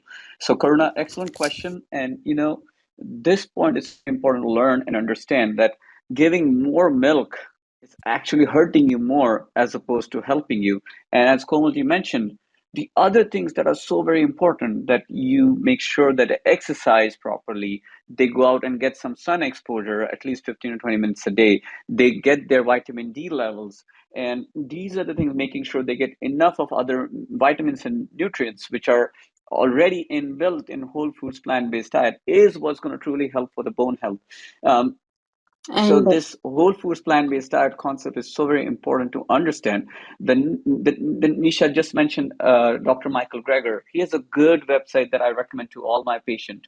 The website is called nutritionfacts.org. It has so many beautiful videos on every question you may have on whole foods. And the app is called Daily Dozen. The app's name is Daily Dozen by Dr. Michael Greger, where it tells you 12 different nutrients or macro nutrients. We call it macro. That means just different groups of foods that you need to have, consume almost on a daily basis. If 1 or 2 days you miss, that's okay. But just so that you have an all-round, very well nutrient-rich food that covers every single aspect that is required for healthy growth of your child and for yourself. So it's such every patient who walks out of my clinic is aware of this app, this website, and any questions they may have, I'm happy to answer. But what Komalji mentioned earlier, that despite higher consumption of calcium, osteoporosis is higher. That means brittle bones, which end up with fractures just on a little bit of a little bit of trauma, and you end up with a fracture that shows brittle bones. And it's not because of they didn't have enough calcium, but they had too much of calcium, and calcium from actually dairy that is hurtful. So very, very important points that were mentioned by vegan moms and our plant-based nutritionist to answer that question. We have others also who want to ask questions and have been brought onto the stage. We can quickly answer those questions and move on to, we have other topics to cover. If you still have questions which have not been answered so far topic, please feel free to ask, and then we can move on to the next points. We have lots and lots of information that we have to cover, so that you get an all-round information at every stage of life. We welcome questions, and if they are repeat, then you don't have to ask. But if you have something to ask specifically, feel free to ask, so that we can answer that and move on to the next topic. Dr. British, do we want to go one by one on the Sure. speakers, or do we want to cover the topics first, and at the end we can open up the Q&A? Okay, that sounds like a good plan. Yeah, let's do that. Okay. So yeah, that's perfect. So I have one. Moving on. Sorry. Hey, I was wanted to bring up one issue. A lot of people think that if we don't give dairy to our kids, then it may cause issues with childbearing in future. So reproductive system related issues in future. What about that? Is dairy not necessary for? Yeah, Prerit, we are going to cover this question very soon. Let's. So you're talking about. Is it okay, Pritesh, if I take this question? Yes, please. Yeah, go ahead, take it. All right. So the question about pregnancy, or the fertility issues. Actually, dairy is known to cause infertility. It's a big issue. It's well documented now these days. So, see, this is what I'll tell you regarding the pregnant women, or talking about fertility. These are two separate questions. So I'll first talk about the pregnant women, right? So our bodies have not changed significantly, right? That from that of our ancestors 1,000 years ago, or even maybe 5,000 years ago. So let's better understand the adaptive changes that are, that adaptive changes of pregnancy. Let's think of Ice Age, for example. So to protect the fetus, the adaptive changes of pregnancy are well suited to conditions where there's lack of food, water, and salt, right? So pregnant women tend to retain calories, salt, and water, all the things that were scarce during the Ice Age. So that is partly one of the reasons why, our bodies are overwhelmed these days, when with all the calorie rich foods that are available easily, and that too in abundance. Like I think Ami and Pritesh, both of them have mentioned that how and Dr. Mayappan, they beautifully put it, how our intake of all this dairy during pregnancy, and even before that, is causing all the side effects to our, like birth weight is higher, there's more obesity, and if like Ami had suggested, mentioned that if an obese mother gives birth to a child, that child is they usually have more health problems than a normal child would have.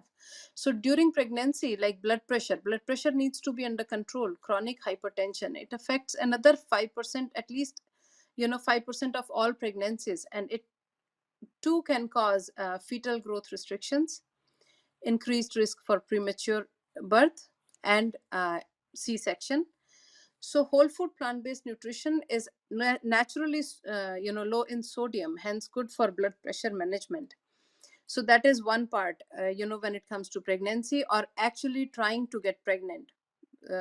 Blood pressure has to be under control. Blood sugar needs to be under control, because diabetes during pregnancy is associated with birth defects, high rates of C-section, and even fetal death. Excessive birth weight, it is a growing problem worldwide, Prerit, especially in the developing world, where there's not much access to the doctor's care, that which makes the delivery quite difficult and at times dangerous, actually, for both mother and the fetus. So healthy plant-based nutrition has foods that are naturally high in fiber, as well as low in glycemic index. These are beneficial for patients with diabetes as well. And another part would be gut microbiome, as Pritesh was mentioning, he had mentioned earlier. So gut microbiome needs to be healthy. Child gets its first dose of microbiome from its mother at the time of vaginal birth. This dose helps against autoimmune disorders, and there is nothing that would hinder the fertility of a human being, being on a plant-based diet. I don't think there is anything unique to the dairy or animal-based products that are so special about, as some traditions or some cultures weigh on them. I don't think there is anything special in those things, as that would increase the fertility. I would say they do the opposite. Like in men, there is erectile dysfunction, which is a part of problem because of increased risk of increased dairy and high cholesterol, and that also indicates towards the heart disease. So it's it's the opposite again, like bone health, like Nisha had said, it's the opposite effect that dairy has on fertility rather than helping it. I hope I answered. Dr. British, it No, seems great like we point. have it seems like there's a lot of conversation happening. And I know, Dr. British, you have an agenda as well. And so Yeah. I guess, should we go ahead and move forward with the agenda, or do we want to continue taking questions? I'm okay with either approach. Well, I think what we'll do is, moving forward with the agenda, we'll answer lots of questions. So we'll kind of try to move, and soon we'll be able to open up. But if there is any, I think let's do that, and uh, the audience can open up with their questions, write them down, and if their question is not answered throughout the discussion as we go forward, as Komalji was mentioning about, moving on to the discussion about the cesarean section and the problems with that. Now, microbiome, I mentioned earlier, it's about 100 trillion bacteria that live in your colon, the large intestine. and produce all sorts of chemicals which are either helpful to you or hurtful to you. Now, they are built based on the microbiome is built based on multiple factors: how you eat, what do you do, how much you exercise, how much you sleep, what kind of stuff do you get exposed to. All these factors play in a huge role.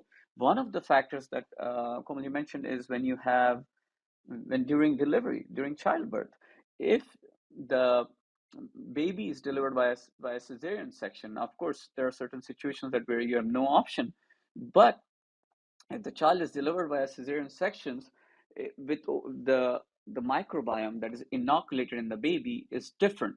The vaginal microbiome is similar to oral microbiome for the baby, but if they're delivered by a cesarean section, the microbiome is now very much similar to the skin, and that's a problem because that's different bacteria. Staphylococcus, that's a bacteria, and that bacteria increases your risk for asthma, immune deficiencies, cancer, inflammatory bowel disorders, and the list goes on and on. It's an inflammatory microbiome.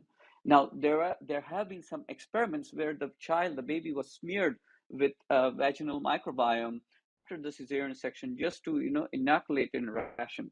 But going forward, the beauty of our body is if you put the right kind of food in the baby's in the baby's tummy, then uh, the diversity of your microbiome changes. The good bacteria starts thriving and the bad bacteria starts going away. Now, some people have, as I said, certain emergencies and they have to go with cesarean section. There is no option. So it's something that you can't control, but this is just to identify and highlight the fact that how your microbiome adapts and changes, and that can put you at such a high risk. So if you start changing the diet, that's going to be very helpful to you.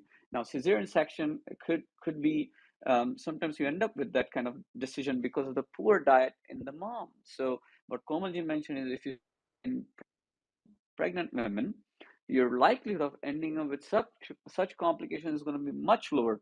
Low sodium is very important. Animal protein, animal foods are high in sodium, and that's going to be increasing your risk for all sorts of bad diseases. But if you go on whole foods, plant-based diet, your blood pressure is going to be low, and that's going to decrease the risk of a disease called preeclampsia, which Ami talked about earlier, which is life-threatening for the mother and the baby, and the only solution is to deliver the baby right away. And then we're at risk for preterm labor, wherein baby is born early and all sorts of complications from that. So one thing can lead to the other. It's a domino effect. So just changing your diet and making sure you're on a healthy diet is going to prevent so many diseases down the line. Like Dr. Mai mentioned, prevention is better than cure. Everybody knows it, but cannot stress the importance of this point over and over. So I think that covers a lot of points during pregnancy. But if Nisha and Bijal, if you have some experience during your pregnancy, how have you managed to ensure you got a helpful diet to help the audience? And because there's this always misconception that you have to have these kind of foods to help yourself, and you may have faced that battle at home with friends. And how did you come up with the right diet that's healthy through pregnancy without any issues? So I can add about protein because most people think that from whole food plant-based diets you cannot get enough proteins, but there are plenty of options. Like you can get protein from tofu, from beans, from lentils, from hemp or chia seeds, from green peas, from oats, from oatmeal, etc. And there is also a misconception amongst Indians, especially, that after delivery that you have to eat a lot of ghee. But in fact, I had a doctor telling my friend that you stop consuming ghee first, so your baby can see more improvements. And when my first child was born, I was not vegan that time, so he had some gas issues during night or so. But for my younger one, she had no gas issues at all. And this diet also helped me lose my baby fat quickly, so it was really helpful for me.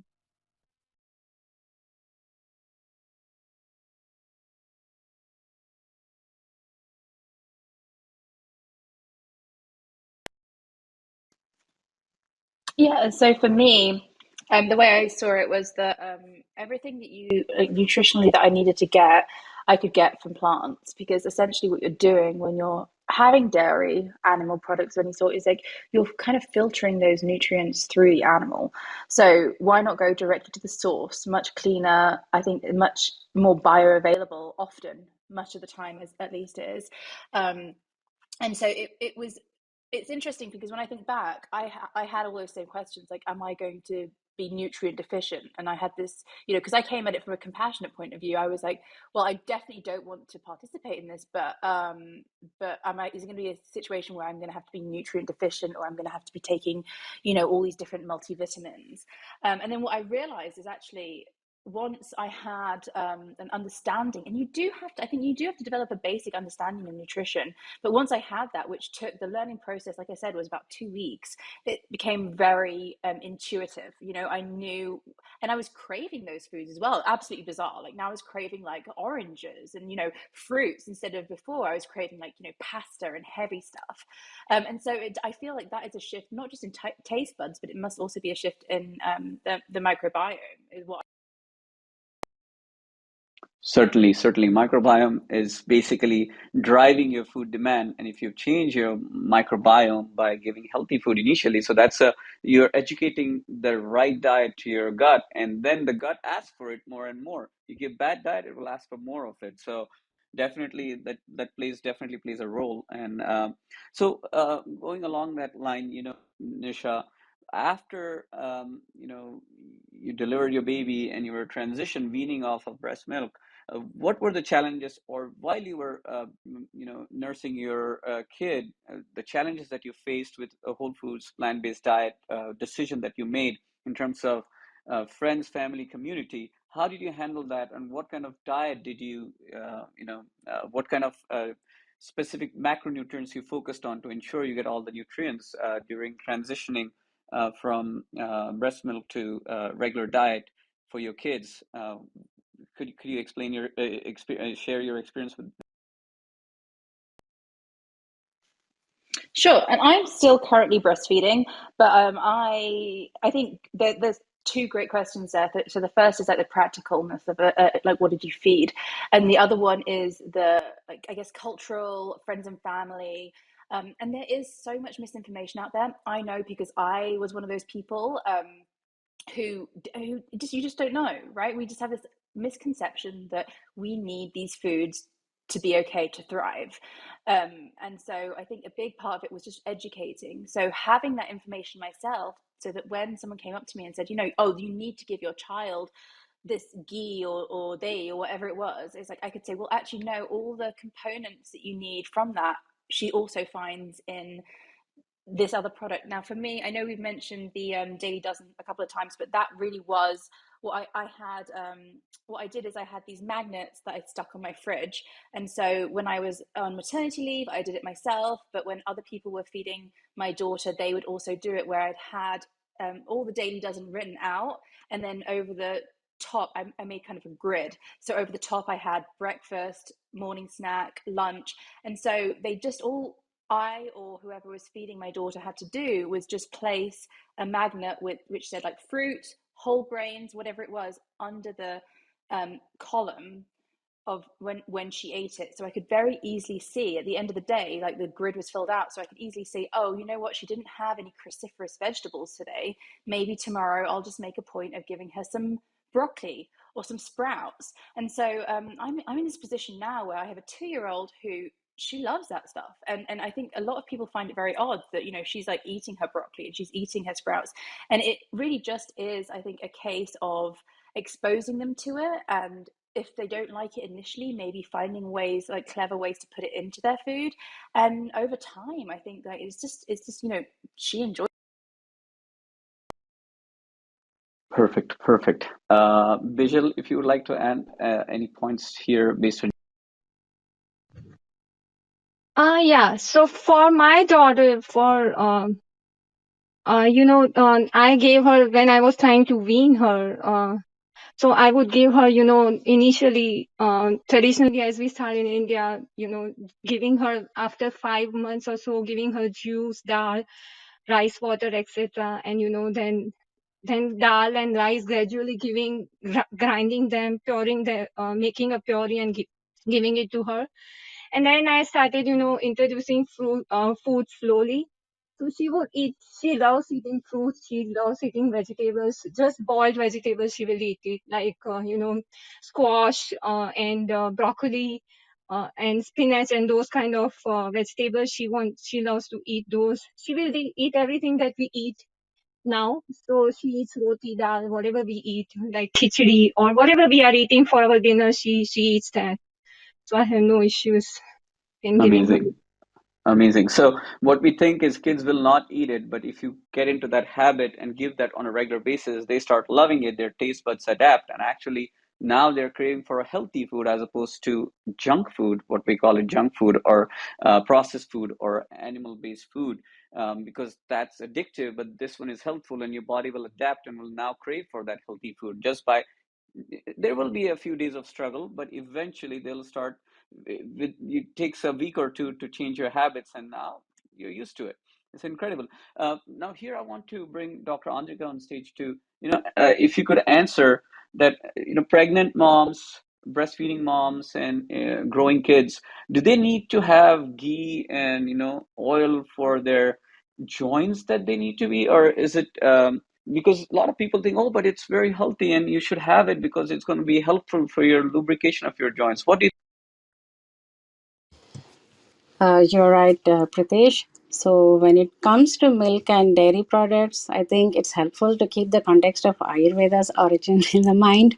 So, because this nature based system of healing, it developed in ancient India long before the advent of synthetic hormones and also the factory farms and all the food manufacturing facilities, because agriculture is a business, right? So while milk and dairy products are very common, so they're often not of the same quality that we enjoyed centuries ago. So keeping that in point, so I say no to ghee because of the same reasons. And we have, we can replace ghee with vata balancing oils like sesame oil and olive oil. They would be better alternatives for both joint health and also for other, essential fats. such a powerful point, Andrika, that even standpoint, it's not necessary. And actually, given the toxins and the problems associated with it, we're just looking at like, oh, I'm having a pizza and it has vegetables in it, so I'm eating something healthy. But that pizza, that's really hurting you, and you're just focusing on something that is minute. So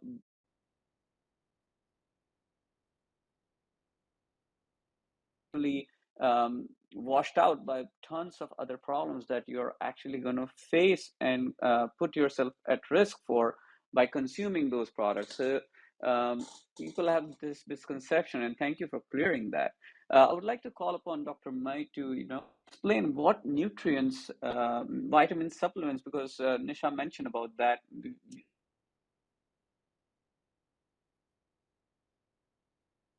Few that you would you like to please educate our audience about what things they should watch out for when they move on and go adopt a whole foods plant-based diet, which is really healthy for their kids?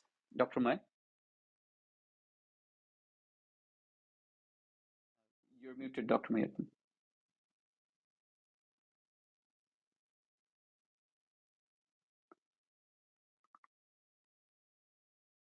Dr. Mayappan?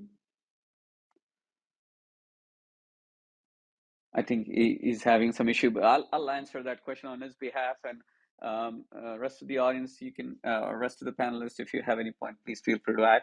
But one of the things that you want to make sure that you give your kids vitamin B12. Now, you may think, oh, animal products actually give you vitamin B12, so that's very important. That's not true. Vitamin B12 is produced by microorganisms, these bacteria that are in the soil. So now the animals consume it, and then people go ahead and consume it, and they think, oh, it's going to be helpful for them. But you would be surprised that a lot of people who eat meat and all kinds of animal products, they are also, you know, actually deficient in vitamin B12. There's a big proportion of population, and even in America, who is deficient in vitamin B12. because the soil is now being tampered by tons of chemicals and pesticides. So you don't need to have animal to have vitamin B12, and it's not going to even help you. So make sure that you give vitamin B12 to the kids. There are supplements available. There are vegan vitamin B12 supplements that you can give. And for the kids, you don't need to give it that often. Just give one tablet of 1000 milligram microgram once a week, just one little tablet, or you can give drops. So there are different ways to make sure that your kid gets enough um, B12, so that they are, they have enough storage, enough supply of it to ensure their bodily functions are maintained adequately. And vitamin D, if you don't get enough sun exposure, if you live in the area where you don't get enough sun all around the year, making sure they get enough vitamin B12. And it's age based, and every age group has different requirement, but giving them vitamin D and vitamin B12 is going to be essential to ensure that their growth is not hampered. A lot of the products are now fortified with vitamin D, but you can just take vitamin D drops. My son, we give vitamin D drops to my son, and he takes one tablet of B12. He's 10, and we give it to him, and we give him vitamin B12 as well once a week. So that way, we maintain that part of the nutrition. Um, the Whole Foods plant-based diet, the Daily Dozen app, is going to cover all the other required nutrients, which we probably will end up missing if you're just focusing on animal-based food and giving all sorts of junk food. But if you focus on this, you're going to get enough of all the nutrients, and actually you're going to ensure that your kid is raised in a healthful manner. Pradesh, I've come here. Oh, Sorry, I lost the excellent. connection. You're back.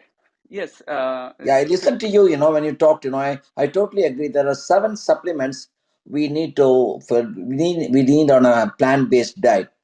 They are namely vitamin B12, vitamin D, long chain omega, iron, calcium, zinc, and iodine. As you correctly pointed out, vitamin B12 and vitamin D, we have to supplement extra. The plant-based diet is less in vitamin B12 supplement from the natural one. So we normally recommend supplementation. I think for adult, we give about 2,500 micrograms. For children, depending on the age, 1,000 to 1,000 micrograms per week. And coming to vitamin D, it is normally a sunshine vitamin. So you can get plenty when the kid is exposed in the sunlight with the intense light for 10 to 15 minutes. If there is a low light fall and we are gaming all the time, sitting like a couch potato, then you have to give them 600 international units per day as a supplement.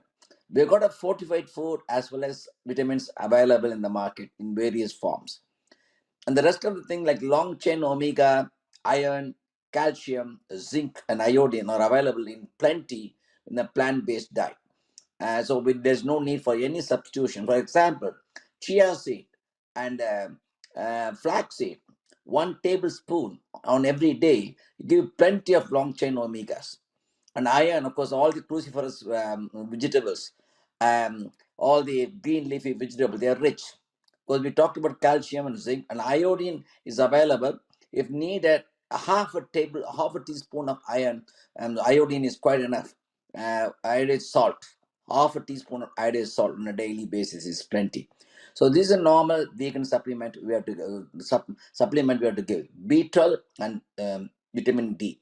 So in essence, all the things are available except couple, and we can really manage it in an easy way without any difficulty. Thank you. Thank you for such a wonderful answer on this part.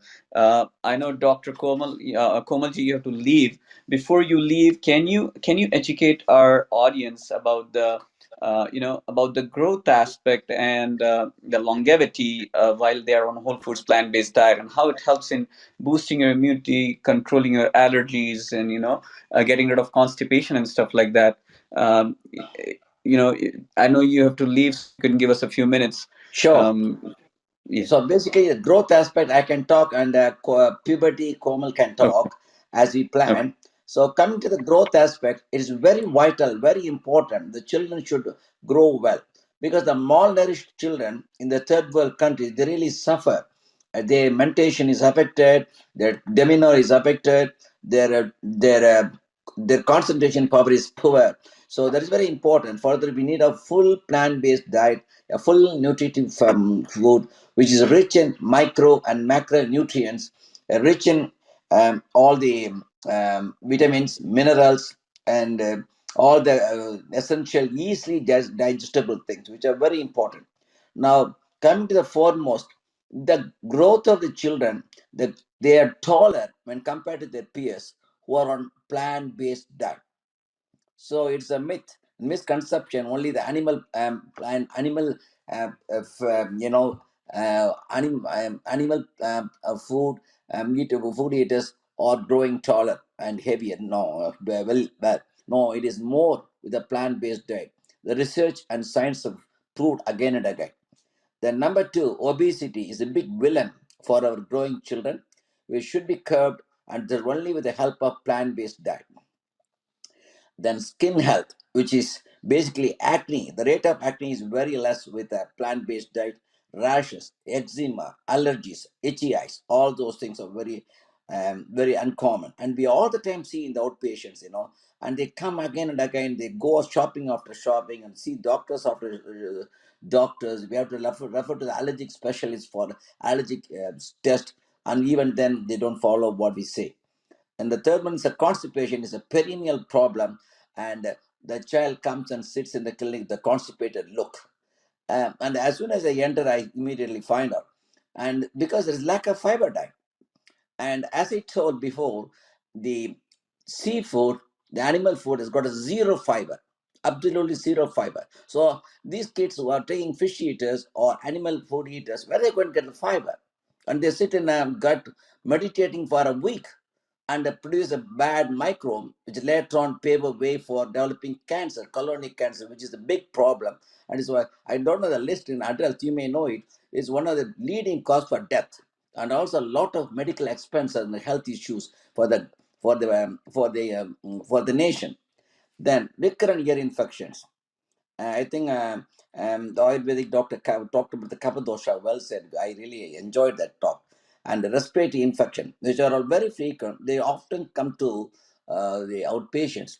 And we are a bit afraid, because they may catch up COVID when they come here. Asthma, these are all the problems, secondary to atopic conditions. And coming to the mental faculty, depression, which is a common thing we see in addition to the social problem. The diet, which is a contributing factor for the poor mental psychic for the children, is unfortunately we have to deal with that, and we have to refer to psychiatric appointment, which takes about a year and a half to wait. And for silly reasons, we have to avoid them because it affects the family dynamics, which should be prevented. And coming to the high sodium, because the normal sodium is recommended is 1.5 grams, 1500 milligrams. But our sad diet, standard American diet, that gives about, very liberally gives about 5 to 10 times more sodium. And if you look at the sad diet, it is rich in only the animal food, which is about 23%. And you got a processed plant, which is about 63%. And the plant-based diet in that SAD, you got only 6%. So you got such an amount of low fiber. And how you're going to improve your health? You'll develop all kinds of complications, right from cardiovascular problem, hypertension, stress-related problems, oncology problem, cancers of what? Colon, you got a breast cancer, uterine cancer, ovarian cancer, and the liver problems like gallstones and fatty liver, everything will creep in one by one. And never ending story, they'll be always living and habiting in the hospital, leaving their work, which results in very disorganized family dynamics. We often see that, it's so sad. And coming to the ladies, it's a polycystic ovarian syndrome that I think somebody is going to talk. In infertility, they are all 10 to 12%. It's mounting high for them. So how everybody's going for investigations, infertility treatment. They're spending millions of dollars, the whole level. And finally, they're getting, negative results because they don't change the diet. And early menarche is another problem. which results in endometriosis and all kinds of problems.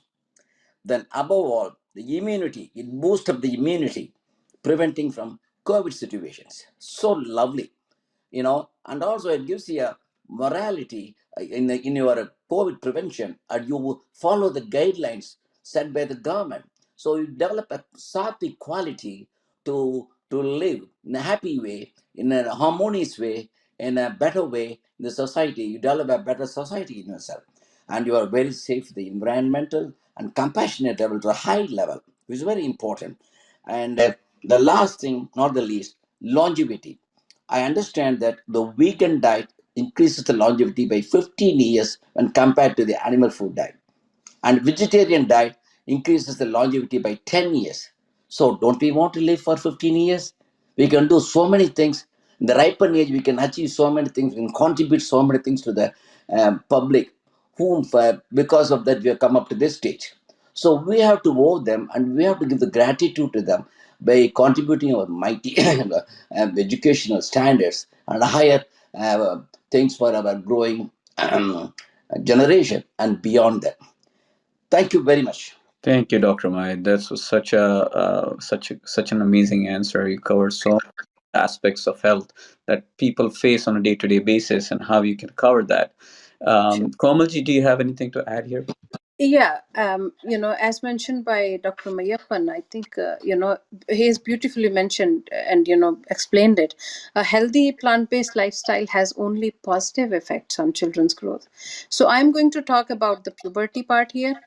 So higher weight in childhood along with faster growth and earlier puberty are also strongly linked to increased cancer risk, especially for the reproductive cancers, for example, breast cancer, ovarian cancer, and prostate cancer. So these are very well documented. We have evidence on this. So Western women who experience more repetitive menstrual cycles experience more hormonal fluctuations, right? So the more menstrual cycles a woman has and the more hormonal fluctuations her body sees, the higher her risk for endometriosis and fibroids, and the higher her risk for cancers, as mentioned by Dr. Mai also, breast cancer, uterine cancer, and ovarian cancer. Western societies have seen a downward trend in the average age of menarche. Currently it is the average age is menarche is the first when a girl gets its first period, gets her first period. So average age of menarche currently is 12 to 13, but there are more and more girls starting menarche at even younger ages. Studies show that overweight girls they start menarche at earlier ages than normal weight girls do. In addition, starting menarche at a younger age can be emotionally difficult for the child. Studies show that the younger a girl is when she starts menarche, the more likely she will experience mood disorders.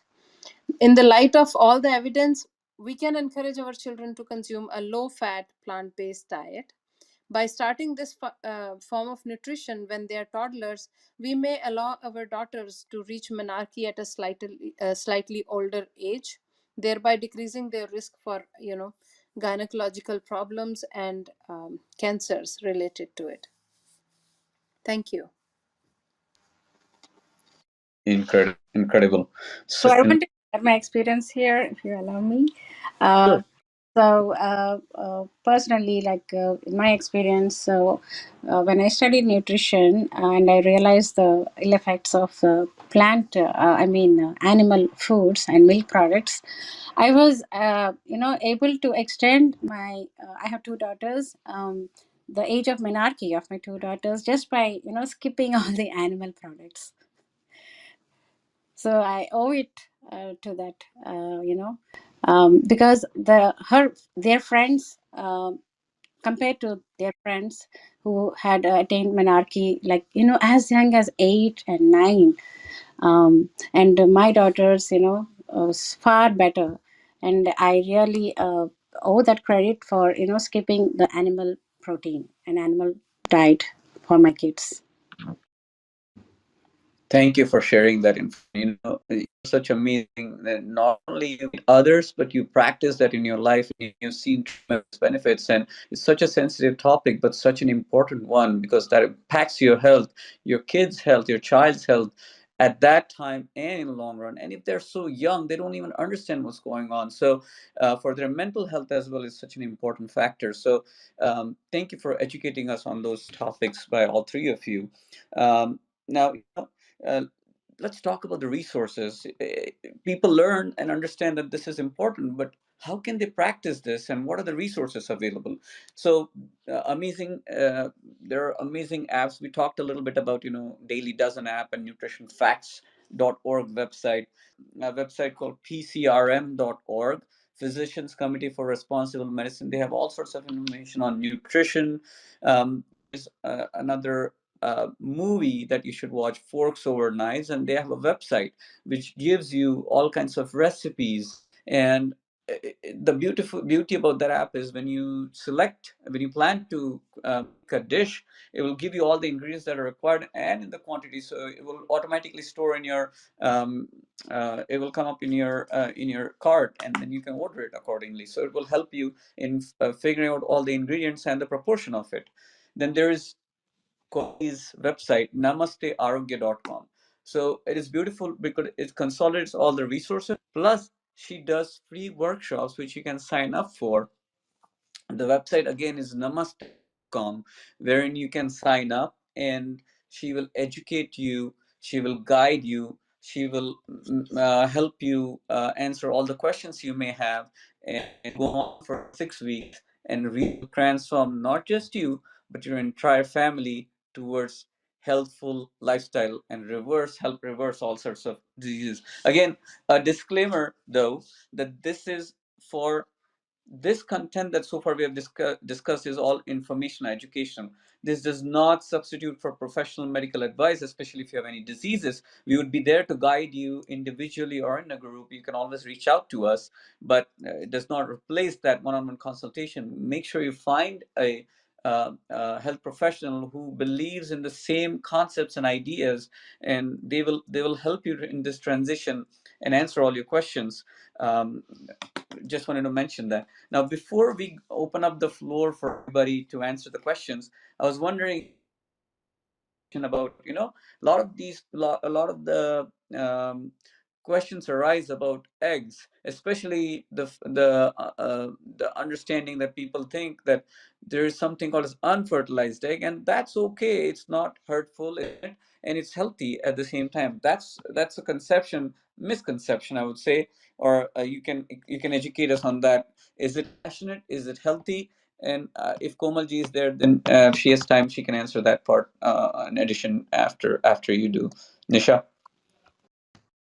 Hi, yeah, thanks for that. So I think it's easy for everyone to understand that obviously when you eat meat, you're getting it from an animal, and an animal has to suffer, or at least an animal has to die for you to be able to get that. With things like dairy and eggs, it's a little bit more, it's a little bit harder to understand because obviously you're removed. It's just it's a product of an animal, right? So it's not like the animal doesn't have to die in order for you to have that product. But the way that the industries are now is when you have to commodify an animal, a living sentient being, it's not going to put that animal or that individual's well-being at the forefront. What it's going to do is it's only going to see the worth of that animal as what that animal can produce. So when vegans abstain from and also Jains, obviously as Jains we're trying to reduce our himsa, or reduce himsa, but when we abstain from eggs, what we're really doing is it's not just the unfertilized egg, it's also the whole industry. So oftentimes chickens, even if you have this idea of free range or pasture raised or whatever, these chickens are in horrible conditions and they are bred to produce eggs. So their worth is only determined by how much they produce, and it can be very painful for the actual chickens themselves. Now, a sad secondary part of this is what is called male chick culling. So in the egg industry, they can't determine whether an egg is a female or male, and only females obviously produce eggs. So what they do with day-old chicks is they cull them. And so I think it's to the tune of something like 7 billion worldwide, but at least I know in America it's 300 million a year. 300 million male chicks are culled, which means when they're a day or 2 days old, they are either gassed or they are put on a conveyor belt that drops them directly into a macerator, which is like a giant blender. So it's a really horrific part of the industry that people don't really consider, and it's an incredible amount of violence. And same with dairy. Dairy is a lot of violence towards the female cows, and these are things that we need to consider when we think about like reducing our himsa and our violence. Excellent point. I think Komalji had to leave. She left. So I'll cover the nutritional part of it. So very important point about the compassion part and violence involved in these eggs. It doesn't matter fertilized or unfertilized, and how it is so very harmful. And billions, I mean 7 billion chicks are killed. It's just insane. I mean, bringing up that point and explaining to us how much of violence is involved in that. Now, in terms of nutrition, remember, egg is again an animal product. As Dr. Mai mentioned, zero fiber, very bad for you. You need, second thing, it has cholesterol. Only animal food has cholesterol. Can you imagine that? No plant-based food has cholesterol in it. Only animal food has cholesterol, and cholesterol is bad for you. You all know that. It gives you bad cholesterol. Now, your body's going to produce it, but when you eat healthy diet, it's just going to produce enough for your body, that enough as much as your body needs. When you consume this egg, it's going to put you at risk for higher cholesterol levels. And you may see some studies, there were some studies that suggested high cholesterol level, but we did other studies and we found that there was no increase in cholesterol. But you may go and check on Dr. Michael Greger's website, nutritionfacts.org. He will explain to you how the newer studies were sponsored by egg industry and how they manipulated the data to convince people that it does not affect your cholesterol level. The other important thing, it releases lots of hormones. These hormones are affecting you in every possible way. So this egg is not just giving you bad cholesterol, but it's dangerous, and it's associated with certain cancers as well.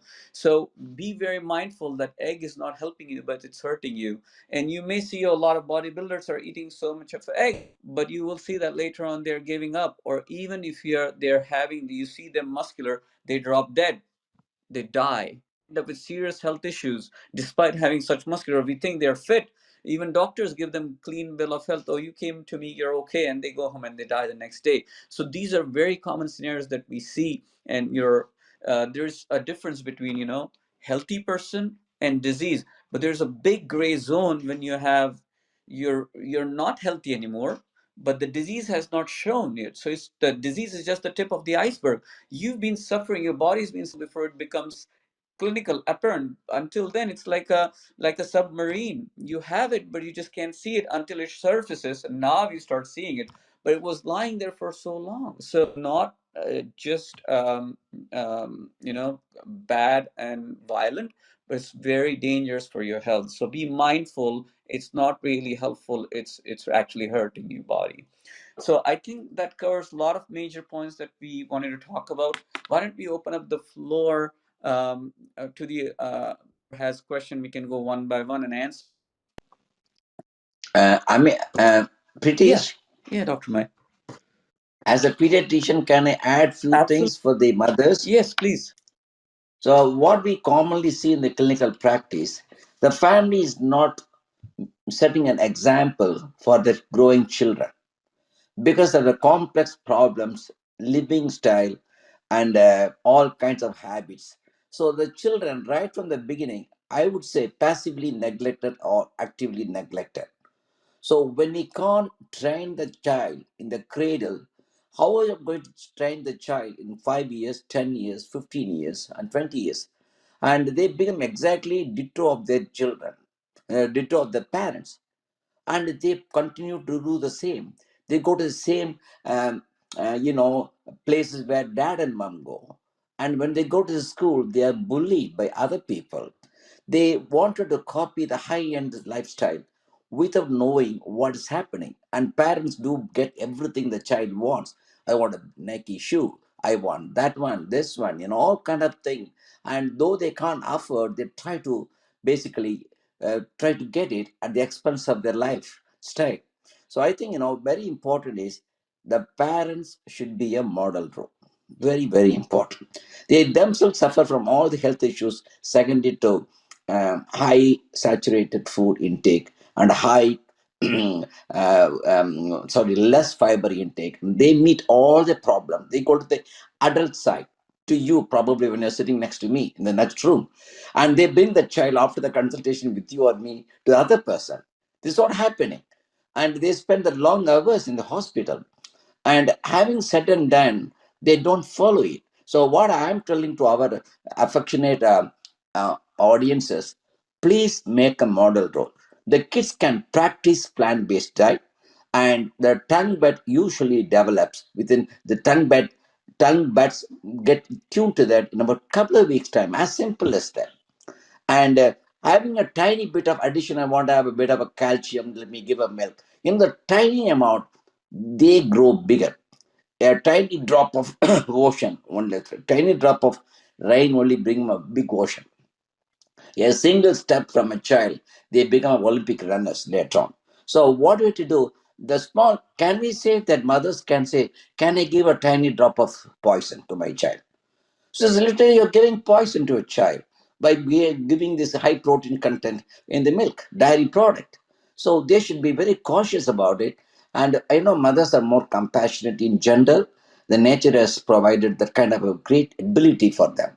So they are, if you teach, if you've got an opportunity to teach, you know, you teach to the mother, not to the dad. Because when you teach to the mother, the whole message will spread. I know that there was one person was talking, if my children, I can change them, then I can change. Then I will change my husband. She was boldly telling it. The same one, dad won't say that. Because they got the ability how to go about approaching a problem. Because problem is not a problem unless you don't know the solution for it. So that kind, loving approach. And that's the second thing. And third thing, exercise. Why they don't go? Because parents don't do it. When you see, I don't know what you see in your patients. When you come to a pediatric outpatient, those days they'll have a lot of exercise inside. The kids will play the game role and all certain things. Now they got the computer with the stupid games and all. These kids already come with only the laptops or computers, small one. A small child will have a different game, and 5 years, 10 years will have a different game. So it'll be absolutely silent. Pediatric floor, what a pediatric outpatient won't look like a pediatric, no noises, no cute voices. All will be silent, looking at them. Mother will be also looking at it. Even a rhino comes and sits next to them, they won't bother. That's the way it look. If you go to the similarly, I go to the some of the restaurants, when I see them, what they're doing, everybody will be only looking at this one. So we teach the bad elements of lifestyle. So we have to be very cautious about it, because this we have not addressed that one, because this is a common thing. I have always see that. So let us do that. And habits are formed in a gentle way, like that the taste buds are basically tamed in a gentle way, as we tame the dogs and cats. So let us do like that, and let us be more conscious about our future generation, because now it's getting more violent and more of a the things which are not desirable are happening, all because of there's a lot of movies with a different kind of a theme, and the food also what they show. I don't know, I never see any kind of a plant-based food. Any of the movies are showing that. They always show the alcoholic drinks, that they're having a party, this kind of a thing. So the people think that the children, the growing children, different parts of the world, oh, that's the way to live. So my dad is going, I am going, and my child will go. He won't listen. The child won't listen to mom and dad if they do the thing in different way. So let us do that. That's what from my point of view as a pediatrician. Thank you. Words of Pritesh, can you briefly discuss about the vaccine and being vegan? I'm sorry. I'm asking to Pritesh if he can Okay, discuss thank you. about the vaccine. Vijay, that's a great point. I think we should have a separate discussion on that.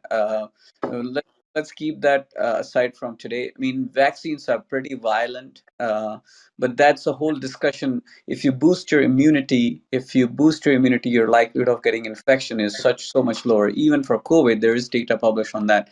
Um, but I think we'll leave that topic aside for now. We'll focus on the points that we've been discussing today. That we got from Dr. Mai, such a senior pediatrician who's experienced across several different continents and so many years of experience. Monkey see, monkey do. The way you practice, your kids are going to practice. A lot of patients come and tell me that, oh, my parents had these diseases, so I'm going to have them. But they forget your parents did some of the things which they thought were right, but we know now with the data coming in that they were not right, and you keep on doing the same thing, you're going to end up with the same result, that is bad health. So it's not necessarily the genes, it's your lifestyle. So focusing on the lifestyle, making the changes that are required to ensure you're healthy and your family stays healthy is so very important, as Dr. Mai mentioned. And every pediatrician, whenever I was training, mentioned always listen to mom and talk to the mom. If mom changes, if mom understands, the entire family is going to be healthy. So very important to address it and ensure the moms are aware of the right information so that the health of the entire family can be transformed. I think there are so many. This is such an important, such a vast topic that we can go on for several more hours. We've been here for 2 hours, but I want to. So there was one question mentioned that, why, if it is so important, if it's so healthy, and if these animal products are so bad, why is it not talked about? Why does common people don't know about it? Well, a lot of information is coming out now. There are lots of websites that we talked about earlier and repeatedly mentioned, and there are lots of documentaries coming out. So the awareness is definitely increasing. But remember, there's a huge industry out there, and they want to ensure that their business thrives, continues, and at, I mean, their goal is to make sure that they earn money, keep their jobs, keep their businesses alive. So that's the only goal, and unfortunately, that's hurtful for the people who are consuming it. Actually, Dr. Michael Greger has some nice videos on this exact topic where the industry, dairy industry, egg industry, have communicated these emails with the Food and Drug Administration and the Agriculture Board. And this is all public information. These are emails.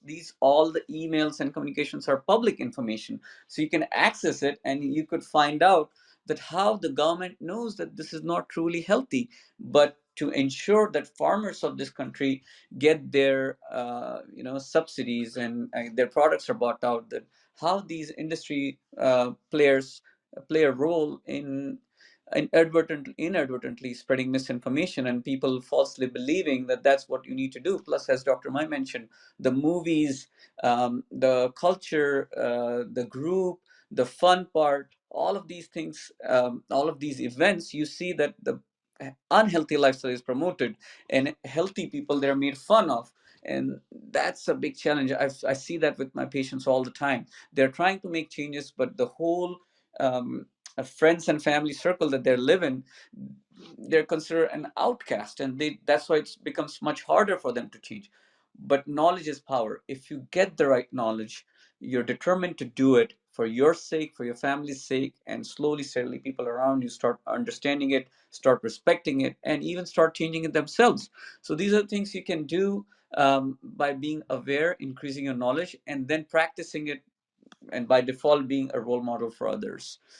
So here, I would like to open up the floor for audience to ask, who have joined the floor to ask questions. Sunny, do you want to go about? Yeah, sure. And so thank you everyone for all your thoughts and insight, and really just taking time to help us with supporting this event. This is something that we want to do more often. And I think when it comes to nutrition, this is a topic, I think, like Dr. Pritish has said, there's a lot of misinformation, there's a lot of confusion. And when we're talking about parenting for our kids, obviously it's a very sensitive topic, and we want to make sure that we're raising our kids uh, in a way that they're fulfilling all their needs. So thank you everyone again. I guess what we could do is we can start going down the list in PTR order. So we can start with Bullen. And Bullen, by the way, to all of you, thank you for your patience in kind of staying in this room and listening to us. And so we start with Balan, and then we can pass the mic to Himanshu, and then Chaitali, and then Chandra. And so we kind of just go in that PTR order. And so, Balan, if you would like to, introduce yourself and ask any question or make any comment. Hey guys, today was actually my first Clubhouse session, and this has been so informative. Thank you so much for what you have done. I've been a vegan now for 2 years, and I changed when I was 49 years old. So a lot of people I heard saying that it's hard for adults to change. I used to be a meat eater, but then once I became slowly aware of the cruelty in meat and dairy, and I saw some videos of exactly what happens inside factory farms. That really helped me to wean myself off, because I was an animal lover. I thought I was an animal lover. That's who I am. And when I saw what happened to the baby cows and how they are killed, and the mother cows, how they are killed, I literally overnight I stopped it, because now when I see those products, I see the face of those animals. So that's what I wanted to share, because I know a lot of people are like, how do we wean ourselves off? I would encourage them to watch the videos and watch some slaughter videos as well. Thank you. Thank you so much, Balan. It's wonderful to connect with other vegans in the room as well. And there is a big misconception that it's harder for a meat eater to give up everything. And we've seen that most meat eaters, when they transition to veganism, they go directly to veganism. So it's not like they go vegetarian and then vegan. I think when you're doing it for animal ethics and reasons, we see many people that are able to just completely wean off animal products. And so, Balan, you might be a great example of. And I would just like to add that although I did it for the animals, I personally have got so much bonus benefits. Like, I've been working out and training for, like, I would say last 20-25 years, and I could never shift my love handles, the little bit of fat that hangs on the sides of your over your waist, that little bit that always hangs over your pants, or when you're wearing shorts, that hangs out that little bit. And when I stopped taking dairy, within about, I would say, 3 months, that just melted away by itself, and I didn't have to do any extra physical effort. It went away by itself like a miracle. Thanks, guys. Wonderful. Thank you so much, Balan. And we appreciate your presence and joining us on the stage. With that, we'll go ahead and pass the mic to Himanshu. Himanshu is also a friend, and me and Himanshu have spoken in a few of our Jain community WhatsApp groups, so it's wonderful seeing you on Clubhouse. Himanshu, if you want to introduce yourself, and if you want to make any comments or ask any questions, please feel free. Okay, I think he's gone. Okay, we'll go ahead and pass the mic to Chaitali. Chaitali, welcome to the stage. If you want to unmute and introduce yourself, and if you have any comments, questions, or feedback, and you can unmute. Yes. Yeah. Hi, this is Chaitali. I'm physical therapist and my husband is cardiac anesthesiologist. So we've been living this plant-based lifestyle since past 5 years. I have a 7-year-old son and he's also been living the same lifestyle. So I I have a past, like I had very bad eczema.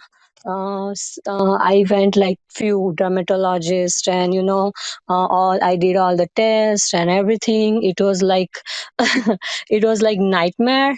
But then my uncle introduced me this lifestyle, and for God's grace and this lifestyle, now I'm completely all right. My skin is fabulous, and so it worked like magically for me and my son. And my husband is still not completely vegan, but my 100% I'm after him, like, so I'm positive that he'll turn soon. He'll believe. I'll able to change his belief pretty soon. So yeah, congratulations everyone. I really enjoyed this conference, and I am so grateful to everyone here that I came to know about this, and I had so many uh, great information regarding plant-based diet.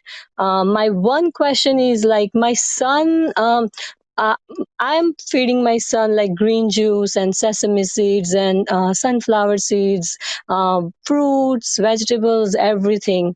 But when I have seen like every winter he's been having so many infections than the kids who are not living this lifestyle. So sometimes I think I don't know like where I am going wrong, because um I have made my list that okay, I should introduce this as a substitute of milk, or cheese, or calcium, iron, and I have been doing everything, but I don't know like my son is having so many infections just in winter, not during the summer he's doing fine. So can you please put some light on it, or explain to me like if I'm going wrong, or if you can correct me, it would be like wonderful. Certainly, Thank you again. Chaitali. Thank you for sharing your experience and how you transformed and how it helped you so much. Yeah.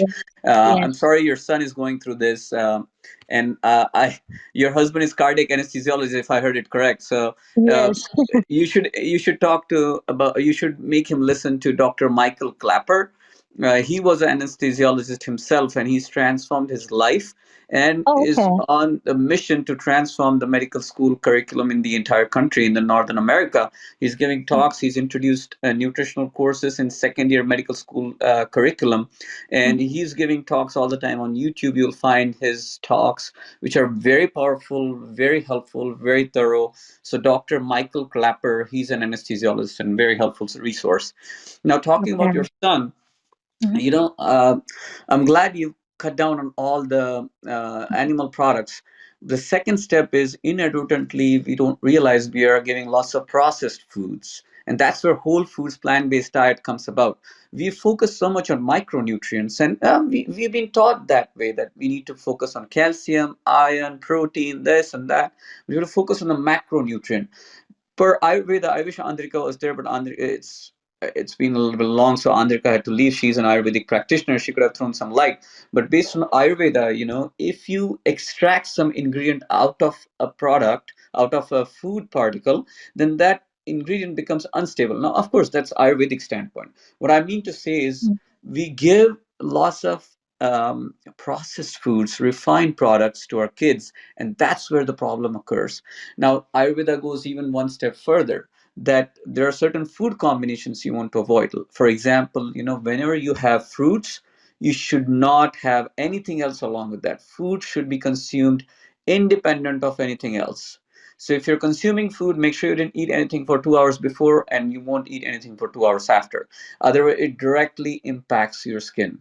It directly affects your immunity. It directly increases your risk for infections, because the digestive speed of fruits versus any other food item is different. Now, if you digest fruit faster in 30 minutes and then you're having all sorts of other stuff along with that, that digested food sits in the stomach for that long and starts rotting, starts fermenting, creates toxins, and makes you vulnerable for all kinds of infection. And I will recommend you to join Komalji Rastogi. She's a plant-based nutritionist and has this website, namastearogya.com, which I mentioned earlier. You can register for a workshop and she'll guide you on the kinds of foods that you can eat all day long, and how should you keep your tummy full, make sure your kid is eating enough food products and staying healthy and still avoiding any kinds of infections.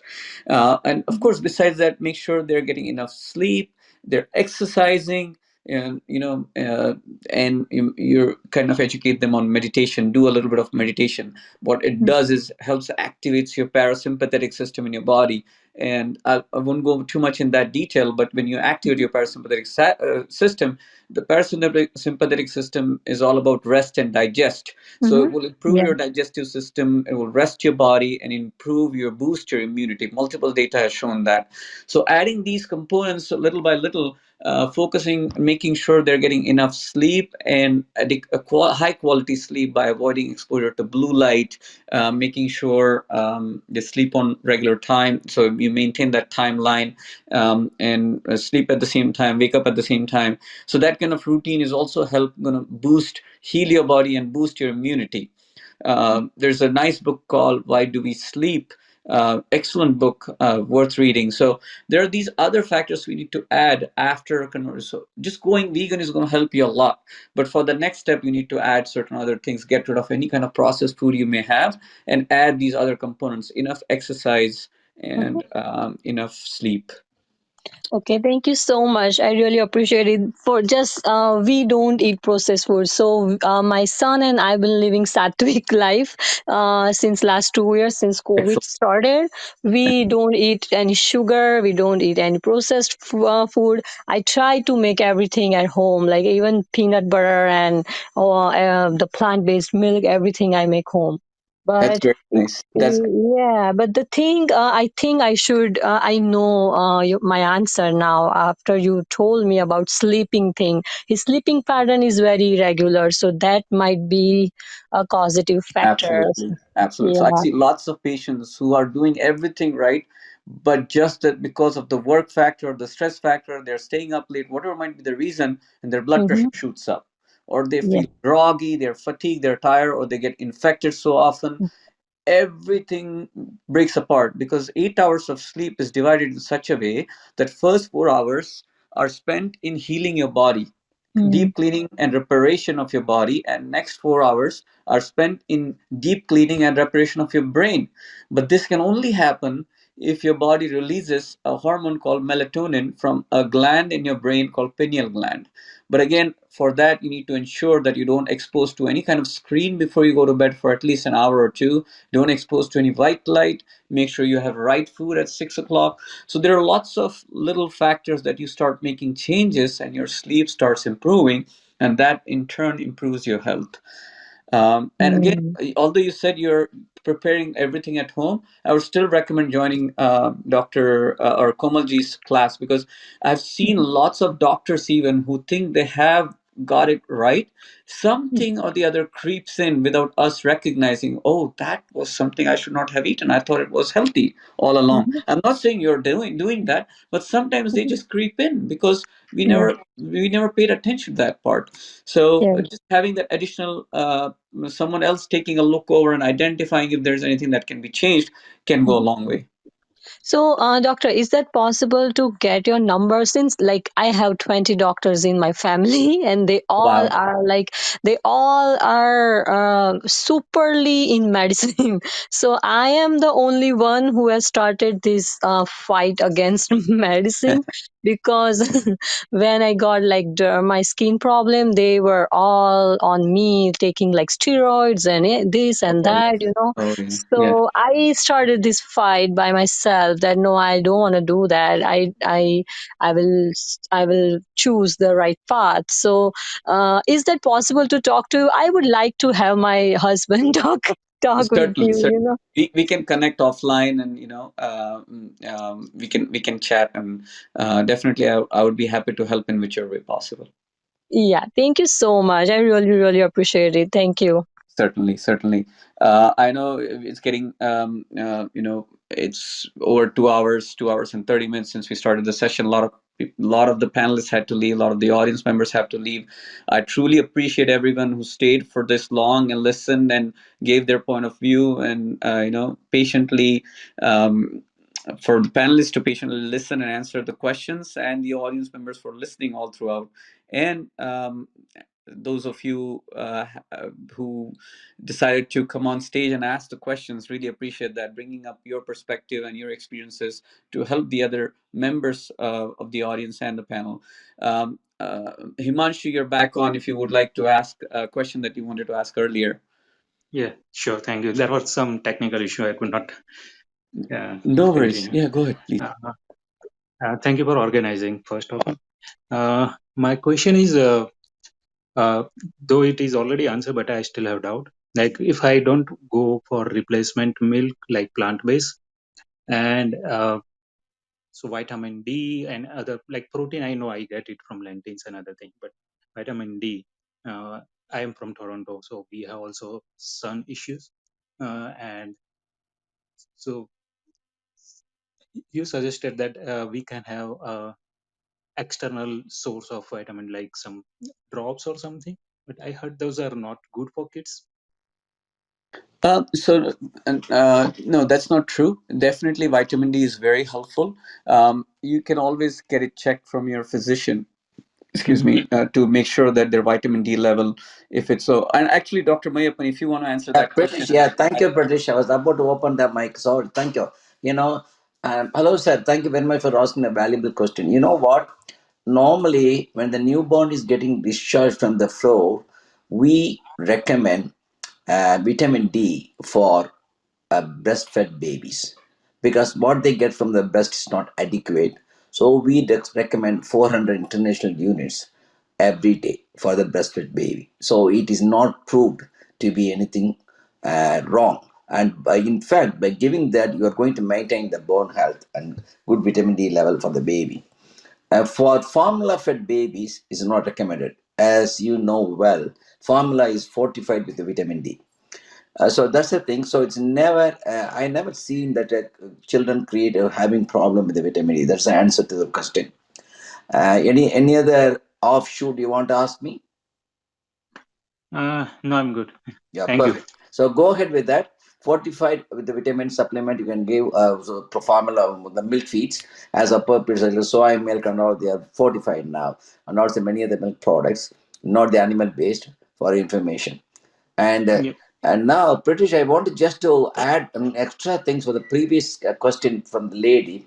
Her 2 years old son having a frequent respiratory problem. You know what we find is very common here. We see once the winter comes in, this erupts because many new viruses do pop in, and if they go to the nursery there, they pick up something. Not all the children, but many of them do that.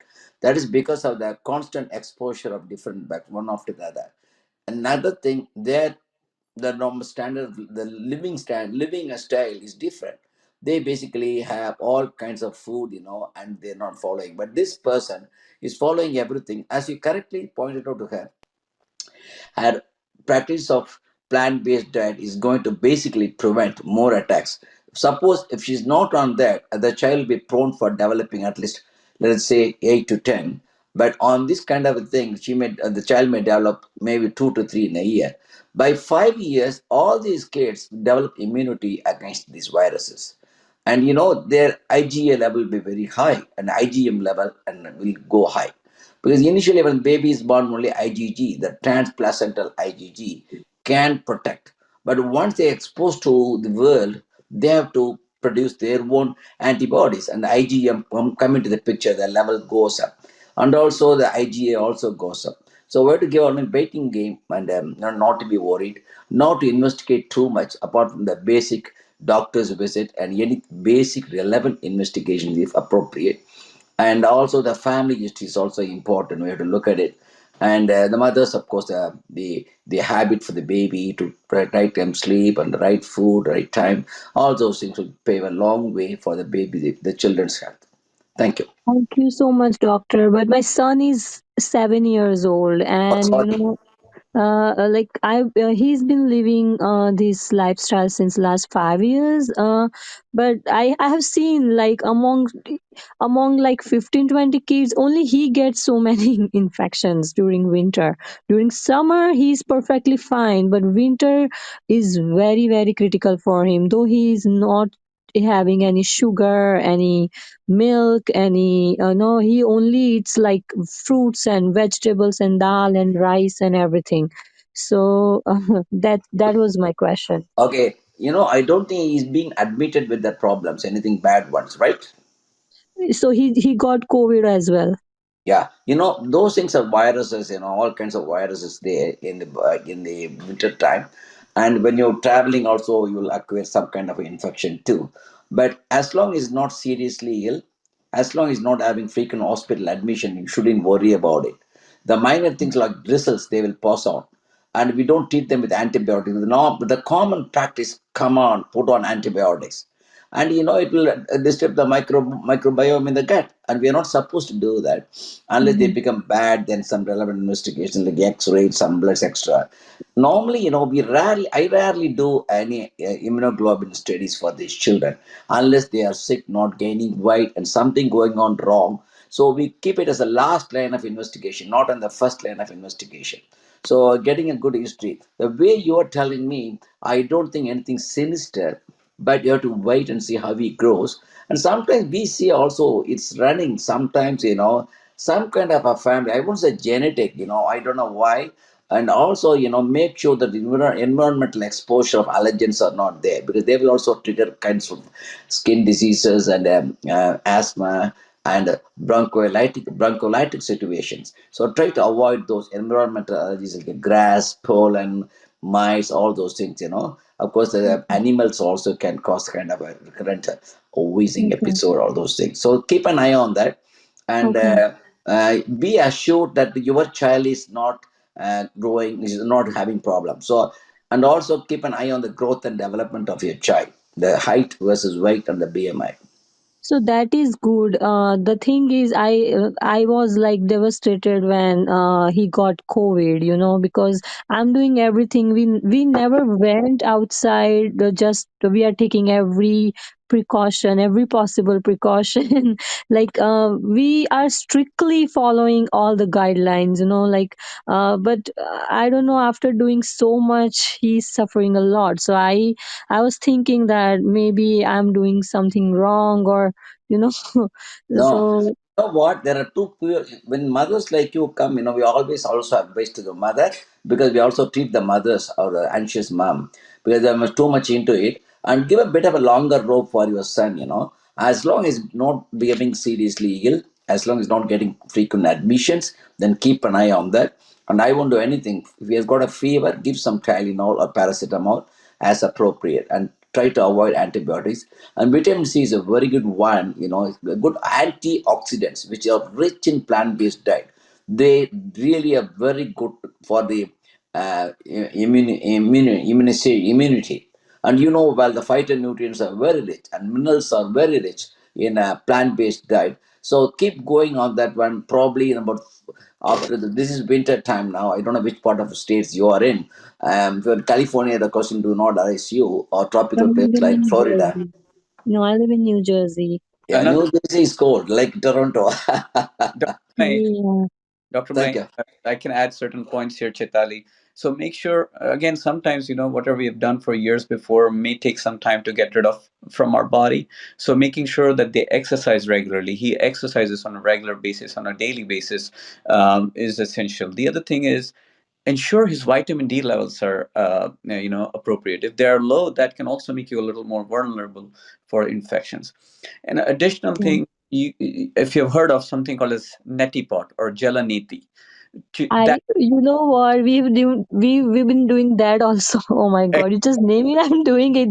I know the nasal thing, right? yeah, We are doing with the good, saline good. sachet. So So from the discussion, I think the sleep part is essential.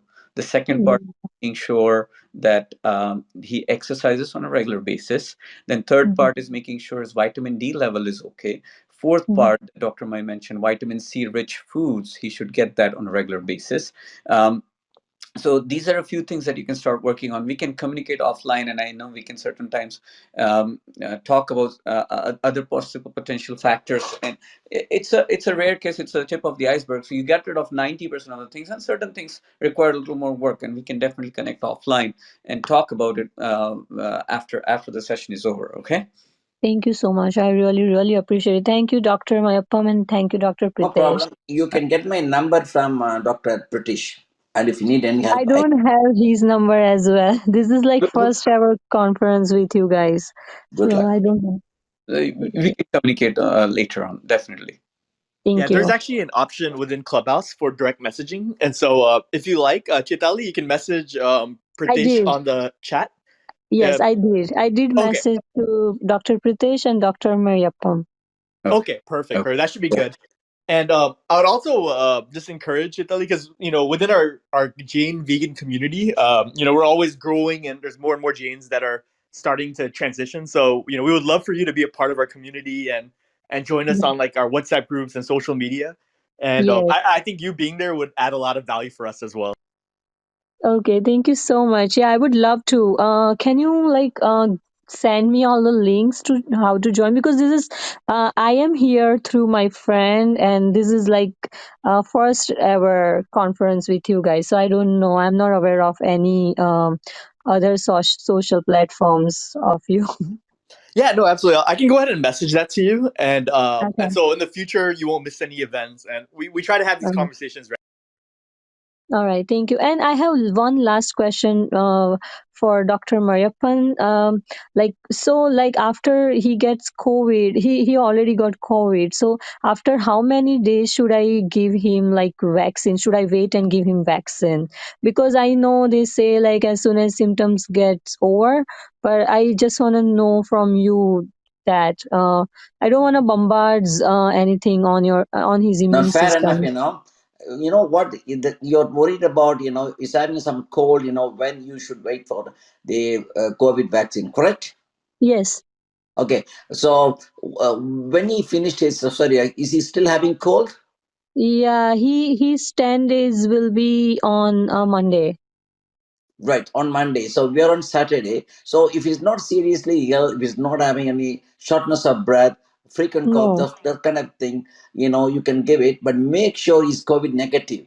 Very important, because you know very well COVID present with the URT symptoms, runny nose, cough, cold, loss of smell, all those stuff. So a few things mean they will basically go screen him by questions, and if they're negative, they may give you.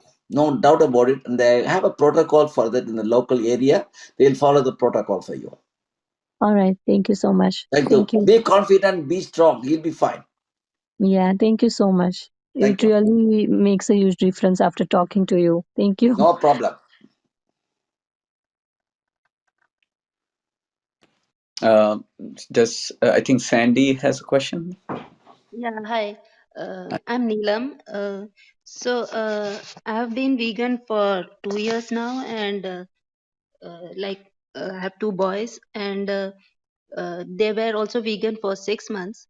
And then there was pressure from my family, and they were also doing a lot of tapasya, and also I had to eventually start ghee for them.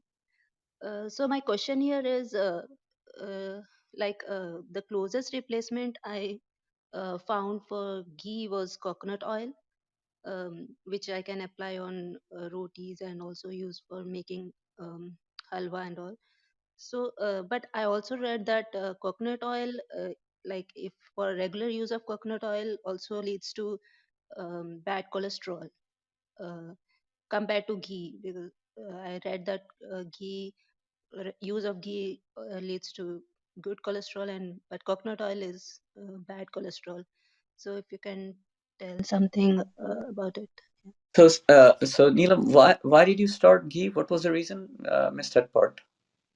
Yeah, they were doing, first of all, it was family pressure, and then they were doing a lot of tapasyas, fasting.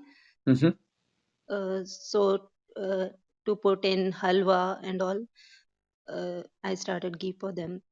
So just But talk. milk and curd I've stopped completely. Okay. It's only ghee which is still there. So, my question was about Yeah. coconut oil. Regular use, does it lead to bad cholesterol? Right. So now coming back to original point, you don't need ghee. Even if you're doing a lot of tapasya, there are people who do I am bill for their entire life. And in I am bill, there is no vigai involved, and ghee is a vigai. So you can go on all your life, and when whole foods plant-based diet, if you're doing ikasana or vyasana or whatever, you can have lots of healthy foods, whole foods, which does not, and you absolutely do not need ghee. Ghee is nothing but fat, and so is oil. So you don't need any of that. Now you can have coconut oil occasionally. In South India, as you know, coconut oil is used so very commonly. And cold pressed oil is better than refined oil, but you don't need any of that. You can have whole coconut, a little bit of that, or you can have a little bit of avocado, or potentially you can have peanut, and you will get enough fat in your body. I know the family pressure is always a challenge, but I want you to be very clear. For nutritional purpose, you absolutely do not need ghee. Okay, you absolutely do not need ghee. Any oil for that matter is not good. You can have a little bit of it, just smidget of it, and that's okay, but you truly don't need it for being healthy, and you want to grow healthy. We discussed this point a little bit earlier, and Andrika talked about it, Komalji talked about it. You absolutely don't need ghee or oil for healthy growth. You can apply all over your body. You can apply different kinds of oils, and Andrika would have answered that sesame oil and certain other oils are very good if you can apply on your skin for health, but you don't need to consume it. You can consume the whole food. You can consume the sesame seeds, and that will help you. You can consume flax seed, that will help you.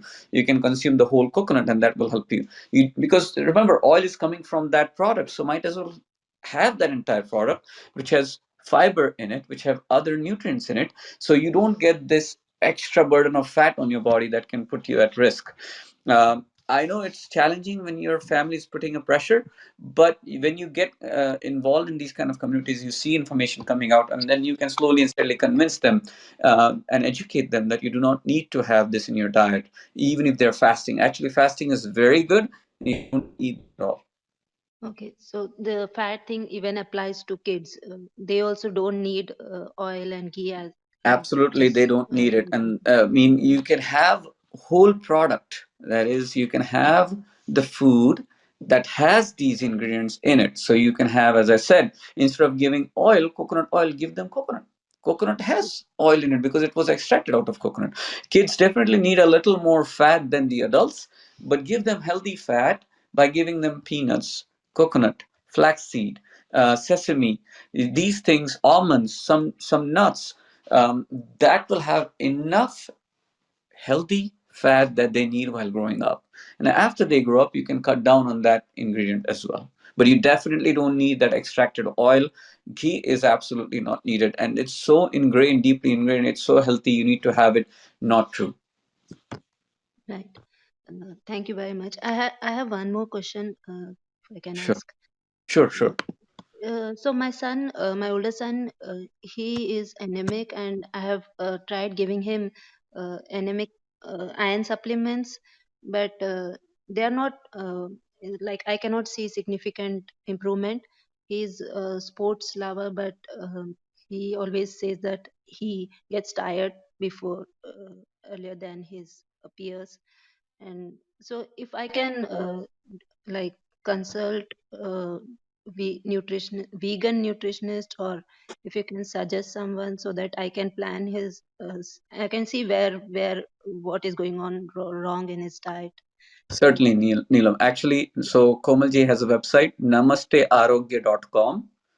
If you Okay. log in and register, she will involve you in her workshops, and she can guide you through the diet. If he's getting tired earlier than others, you want to make sure their his vitamin B12 and vitamin D levels are okay. One. Second thing, you want to make sure there's no processed food in the diet. Third, you want to ensure that they're getting enough of carbohydrate rich food products, like all sorts of beans, moong dal, black beans, chana dal. You want to make sure all these kind of beans are there, so that will give him enough protein that is required for his body. It has enough fiber that will absorb all the toxins. Oats that will absorb all the toxins out, and these toxins are what give you fatigue and make you tired. So you get rid of that, and also will give you enough carbohydrate to sustain through intense activity. You should watch the movie called The Game Changers, and it is all about athletes, the game changers, topmost athletes who are working out day in and day out, and they are doing this diet. So you don't need ghee fat, and you just need all-round rich diet. And Daily Dozen app is another app that you can download. It will give you 12 different macro groups of food that you need to ensure that your kid gets, so that he gets all the nutrients, all around nourishment, and he grows and becomes stronger. Right. Thank Oh, you. Thank you, Pritesh. absolutely. Wonderful. Thank you. So, Dr. Pradesh, I guess would it be a good time for us to close the room? Yeah, I agree. Absolutely. Okay. Wonderful. Thank you, everyone. Again, we'll go ahead and close out this room. And yeah. Just one statement before you close, Sunny. So I think the the plant-based diet for kids, poison and Panacea. Hopefully everybody now is pretty clear that it is Panacea, it's not poison. But it's not just plant-based diet, it's whole foods, plant-based nutrition. That's what's truly the Panacea. And I think over the last almost 2.5 hours to 3 hours, we discussed potential points, all the resources, and all the diseases that can be prevented, treated, and even reversed, and all the news that they need to ensure. So, if somebody listens through this, even in the recording for 3 hours, they should have a good idea of what they should do, what they should avoid, and what are the resources they can tap into to help themselves. Hopefully, we were able to address. And if there was any error in what we mentioned, we apologize wholeheartedly. And again, another last disclaimer one more time, that this was for educational and informational purpose only. This should not be used in place of a consultation with your physician. So do ensure that you see a physician if you have a health problem. This is for education, because everybody has to be customized. Their diet and nutritional requirements to be customized to their bodily needs. This was to cover the overall general aspect, and you can always reach out to any of us panelists in any help that you may need. Thank you. Thank you. Can I add one more thing? Absolutely. Yeah, I appreciate everything. As a pediatrician, I admired the whole healthy discussions, and all the panel members contributed, and you moderated so well, and Sunny was doing a good job. Nice sequence, nice flow. I think you have covered everything for the normal growth and development of a child, right from baby to adult, and then hand over to internist. So nothing much to add, but there is no end to all the questions. I think they can ask any relevant questions to different field if they want to clarify on any deficiency like iron she asked you, or frequent infections, or gastro problem, or respiratory problem, anything which I can be of any use. I'd be more happy to do that because of my good experiences, and approach in the right way, the minimum hospital visits, and with the best care we can basically correct it. And as you exactly mentioned, the plant-based diet are going to basically the best way to channelize them for a healthy, prosperous, and a happy life with a peace and sattvic qualities. Thank you very much. Thank you, Dr. May, for being with us from the beginning till like almost 3 hours later, even from all the way from Canada. So truly appreciate your time and all your wisdom. I'm pretty sure that's going to help a lot of our audience members. Sunny, if you want to go ahead and conclude the session, and I thank you all the audience and the panelists one more. Thank you, everyone. We'll go ahead and close this room.